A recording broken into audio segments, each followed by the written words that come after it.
ಅಂತ ಗೊತ್ತಿರಲ್ಲ ಅಲ್ವಾ. ತುಂಬಾ ಕಾಯ್ತಾ ಇರ್ತೀವಿ ಅದಕ್ಕೋಸ್ಕರ. ಬಟ್ ಸಿಕ್ಕಿದಾಗ ಏನಾಗುತ್ತೆ ಅಂದ್ರೆ ತುಂಬಾ ಸಂತೋಷ ಆಗುತ್ತೆ, ದೇವ್ರ ಮಕ್ಕಳನ್ನ ನೋಡುವಂತ ಒಂದು ಅವಕಾಶ.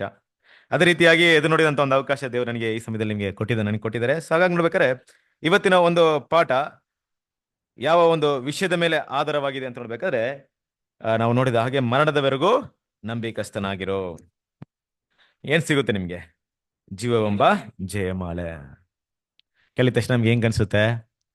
ಲಾಸ್ಟ್ ವೀಕೆ ನಾವು ನೋಡಿದ್ವಿ ಟಾಪಿಕ್ ಕ್ರೌನ್. ಮತ್ತೆ ಕೂಡ ಏನಾಯ್ತು? ಅದೇ ಒಂದು ಪಾಠ ಕಂಟಿನ್ಯೂ ಆಗ್ತಾ ಇದೆಯಾ ಅಂತ ಅನಿಸ್ಬೋದು. ಖಂಡಿತ ಇಲ್ವೇ ಇಲ್ಲ.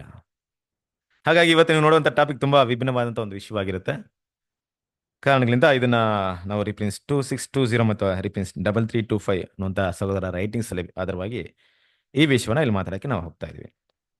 ಕ್ರಿಸ್ತನ ಪ್ರೀತಿಯ ಸರಸರೇ, ನಮ್ಮೆಲ್ಲರಿಗೂ ಗೊತ್ತಿರುವ ಹಾಗೆ ಈ ವಾಕ್ಯ, ನಾವು ಓದಿದಂಥ ಈ ವಾಕ್ಯ ಪ್ರಕಟಣೆ 2ನೇ ಅಧ್ಯಾಯ 10ನೇ ವಾಕ್ಯ ನೋಡ್ಬೇಕಾದ್ರೆ, ನೀನು ಸಾಯಬೇಕಾದ್ರೂ ನಾಗಿರು, ನಾನು ನಿನಗೆ ಜೀವಂಬ ಜಯಮಾಲೆಯನ್ನು ಕೊಡುವೆನು. ಈ ಪಾಠದ ಅಂತ್ಯದ ಮಾತ್ರ ಈ ಪಾಯಿಂಟ್ ಹೈಲೈಟ್ಸ್ ಆಗುತ್ತೆ. ಅಲ್ಲಿವರೆಗೂ ನಾವು ಬೇರೆ ಒಂದ್ ಕಡೆ ಹೋಗ್ತಾ ಇರ್ತೀವಿ. ಇವತ್ತು ನಾವು ನೋಡುವಂತ ಒಂದು ಪಾಠ ಯಾರ ಒಂದು ವಿಷಯದಲ್ಲಿ ಆಧಾರವಾಗಿದೆ ಅಂತ ನೋಡ್ಬೇಕಾದ್ರೆ, ಸತ್ಯವೇದದಲ್ಲಿ ಒಬ್ಬ ಅತಿ ಶ್ರೇಷ್ಠ ವ್ಯಕ್ತಿ, ಮಹೋನ್ನತ ವ್ಯಕ್ತಿ, ಎಲ್ಲರಿಗಿಂತಲೂ ತುಂಬಾ ಶ್ರೇಷ್ಠವಾದಂತ ವ್ಯಕ್ತಿ, ಯೇಸು ಕ್ರಿಸ್ತನ ನೆಕ್ಸ್ಟ್ ಯಾರು ಬರ್ತಾರೆ ಅಂದ್ರೆ ಆತನೇ ಬರ್ತಾರೆ. ಯಾರಿರ್ಬೋದು? ಓಕೆ, ಹಾ ಹೇಳಿ. ಓಕೆ ಸರಿ, ಇನ್ನ ನಿಮ್ಗೆ ಕ್ಲಿಯರ್ ಕ್ಲೂ ಕೊಡ್ತೀನಿ. ಅವರು ಚರ್ಚ್ ಕ್ಲಾಸ್ ಆಗೋದಕ್ಕೆ ಚಾನ್ಸಸ್ ಇಲ್ಲ. ಹಾ, ಇಲ್ಲ. ಯೋಹಾನ ಯೋಹಾನ. ಸ್ನಾನಿಕನಾದ. ನೋಡಿದ್ರ, ಅಲ್ಲಿಂದ ಬರ್ತಾ ಇದೆ ವಾಯ್ಸ್. ಸ್ನಾನಿಕನಾದಂತ ಯೋಹಾನ್. ಯೋ ವೆರಿ ಗುಡ್. ಸ್ನಾನಿಕನಾದಂತ ಯೋಹಾನನು. ಕ್ರಿಸ್ತನ ಪ್ರೀತಿಯ ಸರಸರಿರೇ, ಸ್ನಾನಿಕನಾದಂತ ಯೋಹಾನ್ನ ವಿಷಯಗಳನ್ನ ಮಾತಾಡ್ಬೇಕಾದ್ರೆ ಹಲವಾರು ವಿಷಯಗಳಿದೆ ನಮ್ಗೆ. ನಾವು ಅವರಲ್ಲಿ ಒಂದು ಲೆಸನ್ನ ನೋಡಬಹುದು, ಒಂದು ಟೈಪ್ನ ನೋಡಬಹುದು, ಹಲವಾರು ಒಂದು ಕ್ಯಾರೆಕ್ಟರ್ನ ಸ್ನಾನಿಕನಾದ ಯೋಹಾನ ಜೀವನದಲ್ಲಿ ನಾವು ನೋಡಬಹುದು. ಇನ್ನು ಕೂಡ ನಾವು ತಗೊಂಡಾಗ ನಮ್ಮ ಕರ್ತನಾದ ಯೇಸು ಕ್ರಿಸ್ತನು ಹೇಳುವಂತ ಮಾತು, ಬರಬೇಕಾದಂತ ಏಲಿಯನು ಈತನೇ ಅನ್ನೋಂಥ ವಿಷಯವನ್ನು ಕೂಡ ಹೇಳ್ತಾರೆ. ಅಲ್ಲಿ ಆ ವಿಷಯಗಳನ್ನ ಮಾತಾಡ್ಬೇಕಾದ್ರೆ ನಮ್ಗೆ ಏಲಿಯನ ಒಂದು ನೆನಪು ಬಂದ್ಬಿಡುತ್ತೆ. ಏಲಿಯನ ವಿಷಯ ತಗೊಂಡಾಗ ಏಲಿಯಾ ಮತ್ತೆ ಸ್ನಾನಿಕನ ಯೋಹಾನ ಹೇಗಪ್ಪ ಒಂದು ಸಿಮಿಲೇಟ್ ಇದೆ, ಯಾವ ರೀತಿಯಲ್ಲಿ ಇದೆ ಅಂತ ತಗೊಂಡಾಗ ಅದು ಪ್ರಾಪರ್ಸಿ ಸ್ಟಡಿ ಮತ್ತೆ ಕ್ರೊನಾಲಜಿಕಲ್ ಸ್ಟಡಿ ಇದಕ್ಕೆಲ್ಲ ನಮ್ಗೆ ಟಚ್ ಮಾಡ್ಬಿಡುತ್ತೆ. ಕರೆಕ್ಟ್ ಅಲ್ವಾ? ಈ ಏಲಿಯನ ಒಂದು ವಿಷಯ ತಗೊಳ್ಳೋಣ. ಏಲಿಯನ ಕಾಲದಲ್ಲಿ ಹೇಗಿತ್ತು? ಎಷ್ಟು ವರ್ಷ ಭಾರ ಬಂದಿತ್ತು? 3.5 ವರ್ಷ ಅಲ್ವಾ? ಸೊ ಅದೇ ರೀತಿಯಾಗಿ ಏಲಿಯನ ಕಾಲದಲ್ಲಿ ಆತನಿಗೆ ಹಿಂಸೆ ಕೊಟ್ಟವ್ರು ಯಾರಿದ್ರು ಅಂತ ನೋಡ್ಬೇಕಾದ್ರೆ ಅಹಾಬ್, ಜೆಜಬೆಲ್. ಅದೇ ರೀತಿ ಯೋಹಾನ ಕಾಲದಲ್ಲಿ ಆತನಿಗೆ ಕಷ್ಟ ಕೊಟ್ಟವ್ರು ಯಾರಂತ ನೋಡ್ಬೇಕಾದ್ರೆ ಹೆರೋದ್ ಮತ್ತೆ ಹೆರೋದಿಯಲು. ಈ ರೀತಿ ಅನೇಕ ಸಿಮಿಲಾರಿಟಿ ವಿಷಯಗಳನ್ನ ನೋಡಿದ್ರು ಕೂಡ ಸ್ನಾನಿಕನಾದ ಯೋಹಾನನ ಅಂತ್ಯ ದಿನಗಳನ್ನ ಗಮನದಲ್ಲಿಟ್ಟು ನೋಡಿದಾಗ, ಏನ್ ಟೈಮ್, ಆತನ ಕೊನೆಯ ಕಾಲವನ್ನ ಗಮನದಲ್ಲಿಟ್ಟಾಗ ನೋಡಿದಾಗ ಕೆಲವೊಂದು ಲೆಸನ್, ಬ್ಯೂಟಿಫುಲ್ ಆದಂತ ಲೆಸನ್ ನಮಗೆ ದೇವ್ರ ಮಕ್ಕಳು ನಮಗೆ ಸಿಗುತ್ತೆ. ಯಾವ ರೀತಿ ಲೆಸನ್ ಅಂದ್ರೆ, ನೂತನ ಸೃಷ್ಟಿಯ ಕರೆಯಲ್ಪಟ್ಟು ಪರಲೋಕದ ಕರೆಯನ್ನು ಹೊಡ್ತಿರುವಂತ ದೇವರ ಮಕ್ಕಳಿಗೆ ಅದ್ರ ಮೂಲಕ ದೇವರೇನ್ ಮಾಡಿದ್ದಾರೆ? ಒಂದು ಒಳ್ಳೆ ಒಂದು ಪಾಠವನ್ನು ಇಟ್ಟಿದ್ದಾರೆ. ಆ ವಿಷಯವನ್ನು ಗಮನಿಸೋಣ. ಮುಖ್ಯವಾಗಿ ನೋಡ್ಬೇಕಾದ್ರೆ ಸ್ನಾನಿಕನ ಯೋಹಾನನು ಸೆರೆಮನೆಯಲ್ಲಿ ಇರುವಂತ ಒಂದು ಸನ್ನಿವೇಶ. ಆ ಸೆರೆಮನೆಯಲ್ಲಿ ಇರಬೇಕಾದ್ರೆ ಯೋಹಾನನ ಭಾವನೆಗಳು ಏನಾಗಿರ್ಬಹುದು, ಏನೆಲ್ಲ ಆಲೋಚನೆಗಳು ಆತನ ಮನಸ್ಸಲ್ಲಿ ಬಂದಿರಬಹುದು ಅಂತ ತಗೊಂಡಾಗ ಕ್ರಿಸ್ತನ ಪ್ರೀತಿಯ ಸರಸರಿಯರೇ, ಬಹಳಷ್ಟು ವಿಚಾರಗಳನ್ನ ನಾವು ನೋಡಬಹುದು. ಯಾವ ರೀತಿಯಲ್ಲಿ ಅಂತ ನೋಡಿದಾಗ, ಒಂದು ವ್ಯಕ್ತಿ, ಸತ್ಯವೇದದಲ್ಲಿ ಯೋಹಾನ್ ತರ ಒಂದು ವ್ಯಕ್ತಿನ ನಾವು ನೋಡೋದು ತುಂಬಾನೇ ಕಷ್ಟ ಅಲ್ವಾ? ಎಲ್ಲವನ್ನ ತ್ಯಾಗ ಮಾಡಿ ಒಬ್ರಿಗೋಸ್ಕರ ತನ್ನ ಜೀವವನ್ನ ಮುಡುಪಾಗಿಟ್ಟು ಕೊನೆಯದಾಗಿ ಸೆರೆಮನಿಯಲ್ಲಿ ಇರ್ಬೇಕಾದ್ರೆ ಆತರ ಭಾವನೆಗಳು ಹೇಗಿತ್ತು ಅಂತ ನೋಡ್ಬೇಕಾದ್ರೆ ಹೇಗಿದ್ದಿರ್ಬಹುದು ಅಂತ ನೋಡ್ಬೇಕಾದ್ರೆ ಆ ಒಂದು ಜೈಲ್ನ ಕೂಡ ಅಲ್ಲಿ ಸೆರೆಮನಿ ಕೂಡ ಬ್ರದರ್ ವಿವರಿಸ್ತಾರೆ. ನಮ್ಮ ರೀತಿಯಲ್ಲಿ ಇವತ್ತಿರುವಂತಹ ಫೆಸಿಲಿಟಿ ಎಲ್ಲ ಅವತ್ತಿರ್ಲಿಲ್ಲ. ಮಲಗುವಂತ ರೀತಿ ಇರ್ಬೋದು, ತುಂಬಾ ಕಷ್ಟಕರವಂತ ಒಂದು ಸನ್ನಿವೇಶ. ನಾವೆಲ್ಲ ಬುಕ್ಸ್ ಇದ್ರೆ ಏನ ಮಾಡ್ಬೋದು, ಸ್ಟಡಿ ಮಾಡ್ಕೊಂಡಿರ್ಬೋದು. ಬಟ್ ಅವಾಗ ನೋಡಿದಾಗ ಏನು ಇರ್ಲಿಲ್ಲ. ಹಲವಾರು ಆಲೋಚನೆಗಳು ಮೈಂಡಲ್ಲಿ ಬರ್ತಾ ಇತ್ತು. ಒಬ್ಬ ಸ್ಟ್ರಾಂಗೆಸ್ಟ್ ಪರ್ಸನ್, ಬಟ್ ಆದ್ರೂ ಕೂಡ ಏನಾಗ್ತಿತ್ತು, ಅವರಿಗೆ ವೀಕ್ ಆಗಿರುವಂತ ಸನ್ನಿವೇಶಗಳಲ್ಲಿತ್ತು, ಅವ್ರನ್ನ ವೀಕ್ ಮಾಡುವಂತ ಸನ್ನಿವೇಶ ಅಲ್ಲಿತ್ತು. ಏನ್ ಯೋಚನೆ ಮಾಡಿರಬಹುದು ಅಲ್ವಾ? ನಮ್ ತರ ನಿಮ್ ತರ ಮದುವೆ ಎಲ್ಲ ಮಾಡಿ ಮಕ್ಕಳೆಲ್ಲ ಇಲ್ಲ. ಸ್ನಾನಿಗಳ ಯೋಹಾನನಿಗೆ ಎಲ್ಲವನ್ನ ತ್ಯಾಗ ಮಾಡಿ ಏನ್ ಮಾಡಿದ್ದಾರೆ? ಜೀವನ ಮಾಡಿದ್ದಾರೆ. ಮೈಂಡಲ್ಲಿ ಏನ್ ಬಂದಿರ್ಬೋದು ಅಂತ ನೋಡಿದಾಗ, ನಾನು ನನ್ನ ಜೀವನ ಪೂರ್ತಿ ಒಂದು ವ್ಯಕ್ತಿಗೆ ಏನ್ ಮಾಡಿದ್ದೀನಿ? ಮುಡುಪಾಗಿಟ್ಬಿಟ್ಟಿದ್ದೀನಿ. ಅವ್ರಿಗೋಸ್ಕರ ನನ್ನ ಜೀವ ಪೂರ್ತಿ ತ್ಯಾಗ ಮಾಡಿದ್ದೀನಿ. ಅಲ್ಲ, ನಾನು ಸೆರೆಮನೆಯಲ್ಲಿ ಇರ್ಬೇಕಾದ್ರೆ ಒಂದ್ ಸರಿಯಾದ ನನ್ನ ಬಂದು ಯೇಸು ಕ್ರಿಸ್ತ ನೋಡಿದ್ರಾ ಅಲ್ವಾ? ನಿಜವಾಗ್ಲೂ ದೇವರ ಮಗನಾಗಿದ್ರೆ, ಅಲ್ಲ ಇವ್ರ ಮೆಸ್ಸಿಯನ್ ಅವರ ಕೆಲಸಗಳೇನು? ಇದೇ ಅವರ ಗುಣಗಳ? ಅವ್ರು ಯಾಕೆ ನನ್ನ ನೋಡಿಲ್ಲ ಅನ್ನೋಂತ ಒಂದು ಹಲವಾರು ರೀತಿಯಾದ ಪ್ರಶ್ನೆಗಳೇನಾಯ್ತು ಅವ್ರ ಮನಸ್ಸಲ್ಲಿ ಉದ್ಭವ ಆಯ್ತು. ಪ್ರಶ್ನೆಗೆ ಏನ್ ಮಾಡ್ಬೇಕು ಈಗ? ಉತ್ತರ. ಕೆಲವೊಂದು ಪ್ರಶ್ನೆಗಳು ಹಂಗಿರುತ್ತೆ ಅಲ್ವಾ, ಉತ್ತರ ಕಂಡಿಡಿಯೋರು ನಮ್ಮ ತಲೆ ಏನಾಗಲ್ಲ, ಆ ನಮ್ಗೆ ಪೀಸಬಲ್ ಮೈಂಡ್ ಇರಲ್ಲ. ಸ್ನಾನಿಕನ ಯೋಹನ್ ಕೂಡ ಹಾಗೆ ಪ್ರಶ್ನೆನ ಕೇಳ್ತಾರೆ. ಮತ್ತೇನು ಸುವಾರ್ತೆ 11ನೇ ಅಧ್ಯಾಯ 3ನೇ ವಾಕ್ಯ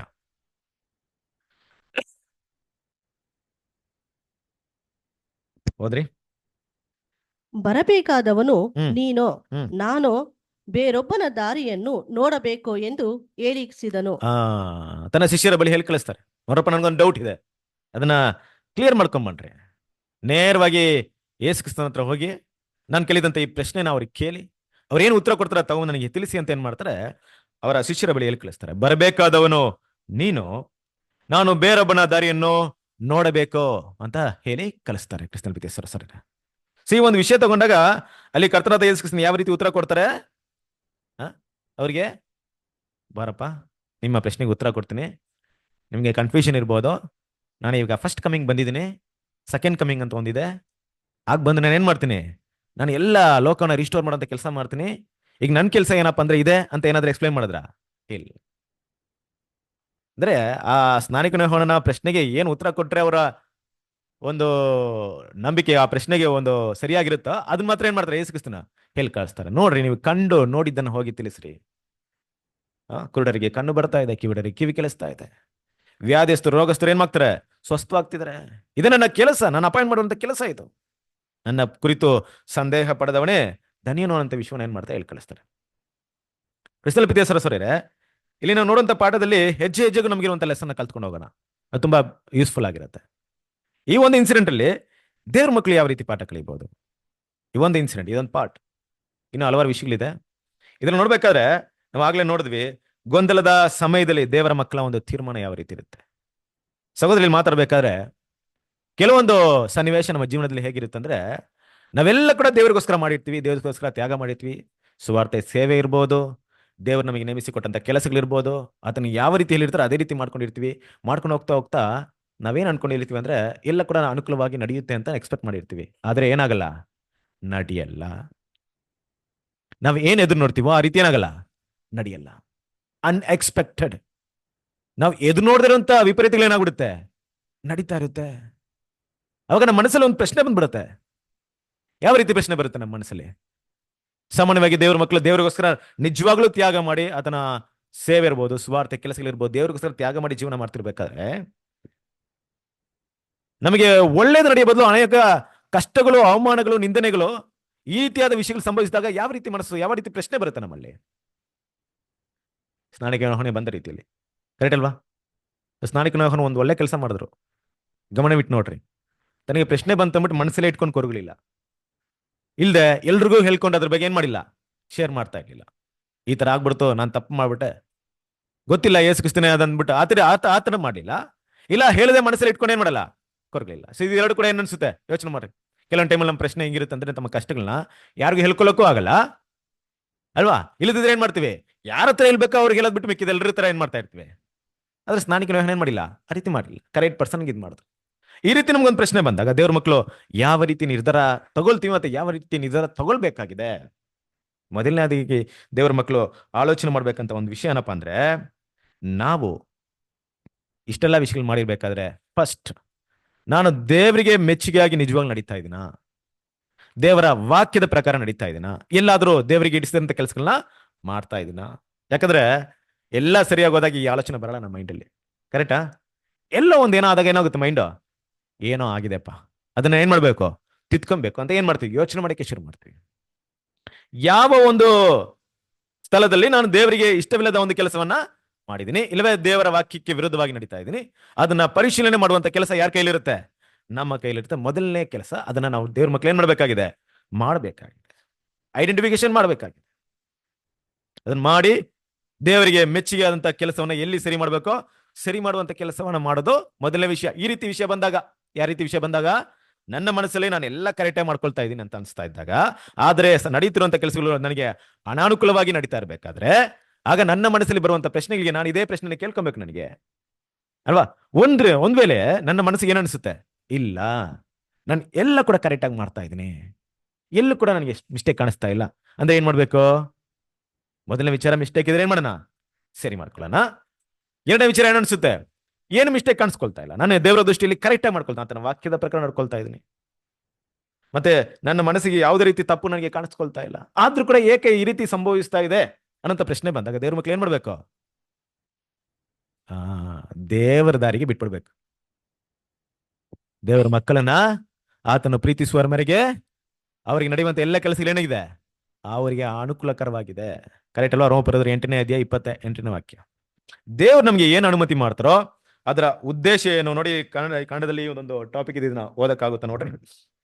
ದೇವರ ಸೇವೆಯಲ್ಲಿರುವ ಎಲ್ಲಾ ಕರ್ತನ ಸೇವಕರು ಹ್ಮ್. ಈ ಪಾಠವನ್ನು ನೆನಪಿನಲ್ಲಿ ಇಟ್ಟುಕೊಳ್ಳಬೇಕು. ಹ್ಮ್. ಅಂದರೆ ಕೆಲವೊಮ್ಮೆ ಅವರ ನಿರೀಕ್ಷೆಗಳಿಗೆ ವಿರುದ್ಧವಾಗಿ ವಿಷಯಗಳು ಸಂಭವಿಸಿದಾಗ ಮತ್ತು ಸತ್ಯ ಮತ್ತು ಕರ್ತವ್ಯಕ್ಕೆ ಅವರು ನಿಷ್ಠರಾಗಿರುವ ಪರಿಣಾಮವಾಗಿ ಅವರು ಗಾಯಗಳು, ಕಿರುಕುಳಗಳು ಮತ್ತು ನಿಂದೆಗಳನ್ನು ಪಡೆದಾಗ ದೇವರು ತಮ್ಮನ್ನು ಮರೆತಿದ್ದಾನೆ, ಅವರು ಇಲ್ಲಿಯವರೆಗೆ ಕರ್ತನಿಗೆ ನಿಲ್ಲಿಸಿದ ಸೇವೆಯಲ್ಲಿ ದಾರಿ ತಪ್ಪಿದ್ದಾರೆ, ದೇವರು ತನ್ನ ಯೋಜನೆಯನ್ನು ಬದಲಾಯಿಸಿದ್ದಾನೆ ಅಥವಾ ದೇವರು ತಮ್ಮ ಪ್ರಕರಣದ ಬಗ್ಗೆ ಕಾಳಜಿ ವಹಿಸುತ್ತಿಲ್ಲ ಎಂದು ಅವರು ಭಾವಿಸಬಾರದು ಎಂಬುದನ್ನು ನೆನಪಿನಲ್ಲಿಡಬೇಕು. ಮೊದಲನೇ ವಿಷಯ. ಎರಡನೇದಾಗಿ ನೋಡ್ಬೇಕಾದ್ರೆ ಈ ಪಾಯಿಂಟ್ ನ ಓದ್ಬಿಟ್ರಿ. ಹಾಗೆ ಕನ್ನಡದಲ್ಲಿ ಕೆಲವೊಂದು ಪಾಯಿಂಟ್ಸ್ ತುಂಬಾ ಚೆನ್ನಾಗಿದೆ, ಅದಕ್ಕೆ ಅಲ್ಲಿಂದ ಓದಿಸ್ತಾ ಇದ್ದೀನಿ, ಓದ್ಬಿಟ್ರಿ. ಹೋಗ್ಲಿಲ್ವಾ? ಓಕೆ. ಮೊದಲನೆಯದಾಗಿ, ಈ ಪ್ರತಿಕೂಲ ಸಂದರ್ಭಗಳು ಅವರಿಗೆ ಶಿಕ್ಷೆಯಾಗಿ ಬಂದಿವೆ ಅಥವಾ ಅವರ ಕಡೆಯಿಂದ ಕೆಲವು ತಪ್ಪುಗಳ ಪರಿಣಾಮವೇ ಅಥವಾ ಕರ್ತನು ಬಯಸುವ ರೀತಿಯಲ್ಲಿ ಕೆಲಸ ಮಾಡಲು ಅವರು ವಿಫಲರಾಗಿದ್ದಾರೆಯೇ ಎಂದು ಅವರು ಪರಿಗಣಿಸಬೇಕು. ಆದರೆ ಅವರ ನಡವಳಿಕೆಯು ದೈವಿಕ ಚಿತ್ತ ಮತ್ತು ವಾಕ್ಯಕ್ಕೆ ಹೊಂದಿಕೆಯಾಗಿದೆಯೇ ಎಂದು ಅವರು ಕಂಡುಕೊಂಡರೆ ಅವರು ತಕ್ಷಣ ಕರ್ತನಲ್ಲಿ ನಂಬಿಕೆ ಇಡಬೇಕು ಮತ್ತು ದೇವರು ತನ್ನ ಕಾರ್ಯಗಳನ್ನು ವ್ಯವಸ್ಥೆ ಮಾಡಲು ನಿರ್ವಹಿಸಲು ಸಮರ್ಥನೆಂದು ತೀರ್ಮಾನಿಸಬೇಕು. ನಂತರ ದೇವರ ಕೆಲಸದಲ್ಲಿ ಒಂದು ನಿರ್ದಿಷ್ಟ ಸಮಯವರೆಗೆ ಬಳಸಲ್ಪಟ್ಟಿರದಕ್ಕಾಗಿ ಅವರು ಕೃತಜ್ಞತರಾಗಿದ್ದರೂ ದೇವರು ಅವರನ್ನು ಸ್ವಲ್ಪ ಸಮಯದವರೆಗೆ ವಿಳಂಬಗೊಳಿಸಲು ಬಯಸಿದ್ದಾರೆ, ಬಹುಶಃ ಇತರರ ಪ್ರಯೋಜನಕ್ಕಾಗಿ ಅಥವಾ ಬಹುಶಃ ಅನುಭವದ ಶಾಲೆಯಲ್ಲಿ ಅವರಿಗೆ ತರಬೇತಿ ನೀಡಲು ಮತ್ತು ನಂಬಿಕೆ ಮತ್ತು ತಾಳ್ಮೆಯ ಪಾಠಗಳನ್ನು ಕಲಿಯಲು ಅವರು ಸಂತೋಷ ಪಡಬೇಕು. ಓಕೆ, ಕೃಷ್ಣ ಪ್ರೀತಿ ಸರ್ ನಿಮ್ಗೆ ಈ ಪಾಯಿಂಟ್ ಅರ್ಥವಾಗಿರ್ಬೋದು ಅಲ್ವಾ? ಅದರಿಂದ ಇದನ್ನ ಸಹೋದರ ಬರಿಬೇಕಾದ್ರೆ ಈ ವಿಷಯ ಎಲ್ಲರಿಂದಲೂ ಸಾಧ್ಯವಿಲ್ಲ ಅಂತ ಹೇಳ್ತಾರೆ. ಇಂಥ ಪರಿಸ್ಥಿತಿಯಲ್ಲಿ ನಾವು ನಮ್ಮ ಮೈಂಡ್ ರಿಲ್ಯಾಕ್ಸೇಷನ್ ಇಟ್ಕೊಂಡು ವಿಶ್ರಾಂತಿಯ ಒಂದು ಟೈಮ್ಗೆ ಏನಾಗ್ಬೇಕು? ನಾವು ಬರ್ಬೇಕು, ಗೊಂದಲಕ್ಕೀಡಾಗಬಾರ್ದು. ದೇವರಲ್ಲಿ ಏನಾಗ್ಬೇಕು? ನಾವು ವಿಶ್ರಾಂತಿನ ಪಡಿಬೇಕು. ಇದು ಎಲ್ಲರಿಂದಲೂ ಸಾಧ್ಯವಿಲ್ಲ. ದೇವರ ದಾರಿಯಲ್ಲಿ ಯಾರು ತುಂಬಾ ಹೆಚ್ಚಾಗಿ ಪ್ರಯಾಣ ಮಾಡಿರ್ತಾರೋ, ತುಂಬಾ ದೂರ ಹೋಗಿರ್ತಾರೋ, ಅವರಿಂದ ಮಾತ್ರ ಏನಾಗುತ್ತೆ ಈ ವಿಷಯಗಳು ಸಾಧ್ಯವಾಗುತ್ತೆ. ಇಂತಹ ಗುಣಗಳನ್ನ ದೇವ್ರ ಮಕ್ಕಳು ಬೆಳೆಸ್ಕೊಡೋದು ತುಂಬಾ ಮುಖ್ಯವಾಗಿದೆ. ನೋಡ್ರಿ, ಇಲ್ಲಿ ಕರ್ತನಾದ ಯೇಸು ಕ್ರಿಸ್ತನಿಗೆ ಪ್ರತ್ಯುತ್ತರವಾಗಿ ಹೇಳುವಂತ ವಿಷಯ ಏನಿತ್ತು ಅಂದ್ರೆ ಬೇರೆ ರೀತಿಯಾದಂತ ಒಂದು ಉತ್ತರವಿತ್ತು. ಏನಪ್ಪಾ ಅಂತ ನೋಡ್ಬೇಕಾದ್ರೆ ಸ್ನಾನಿಕನ ಯೋಹಾನ ಯಾವ ರೀತಿ ಒಂದು ಎಕ್ಸ್ಪೆಕ್ಟೇಷನ್ ಇಟ್ಕೊಂಡಿದ್ರು ಅಂತ ನೋಡಿದಾಗ ಬೇರೆ ರೀತಿಯಾದಂತ ಎಕ್ಸ್ಪೆಕ್ಟೇಷನ್ ಇಟ್ಕೊಂಡಿದ್ರು. ಆದ್ರೆ ಆ ರೀತಿ ಏನಾಗ್ಲಿಲ್ಲ, ಅಲ್ಲಿ ನಡೀಲಿಲ್ಲ. ಅದಕ್ಕೆ ಯೇಸು ಕ್ರಿಸ್ತ ಹೇಳುವಂತ ವಿಷಯ ಏನಪ್ಪಾ ಅಂದ್ರೆ, ಸ್ನಾನಿಕನ ಯೋಹಾನನೇ, ನಿನ್ನ ಒಂದು ಜವಾಬ್ದಾರಿ ಕೆಲಸಗಳು ಬೇರೆ, ನನ್ನ ಜವಾಬ್ದಾರಿ ಕೆಲಸಗಳು ಬೇರೆ. ಎರಡು ಕೂಡ ಏನಾಗಿದೆ?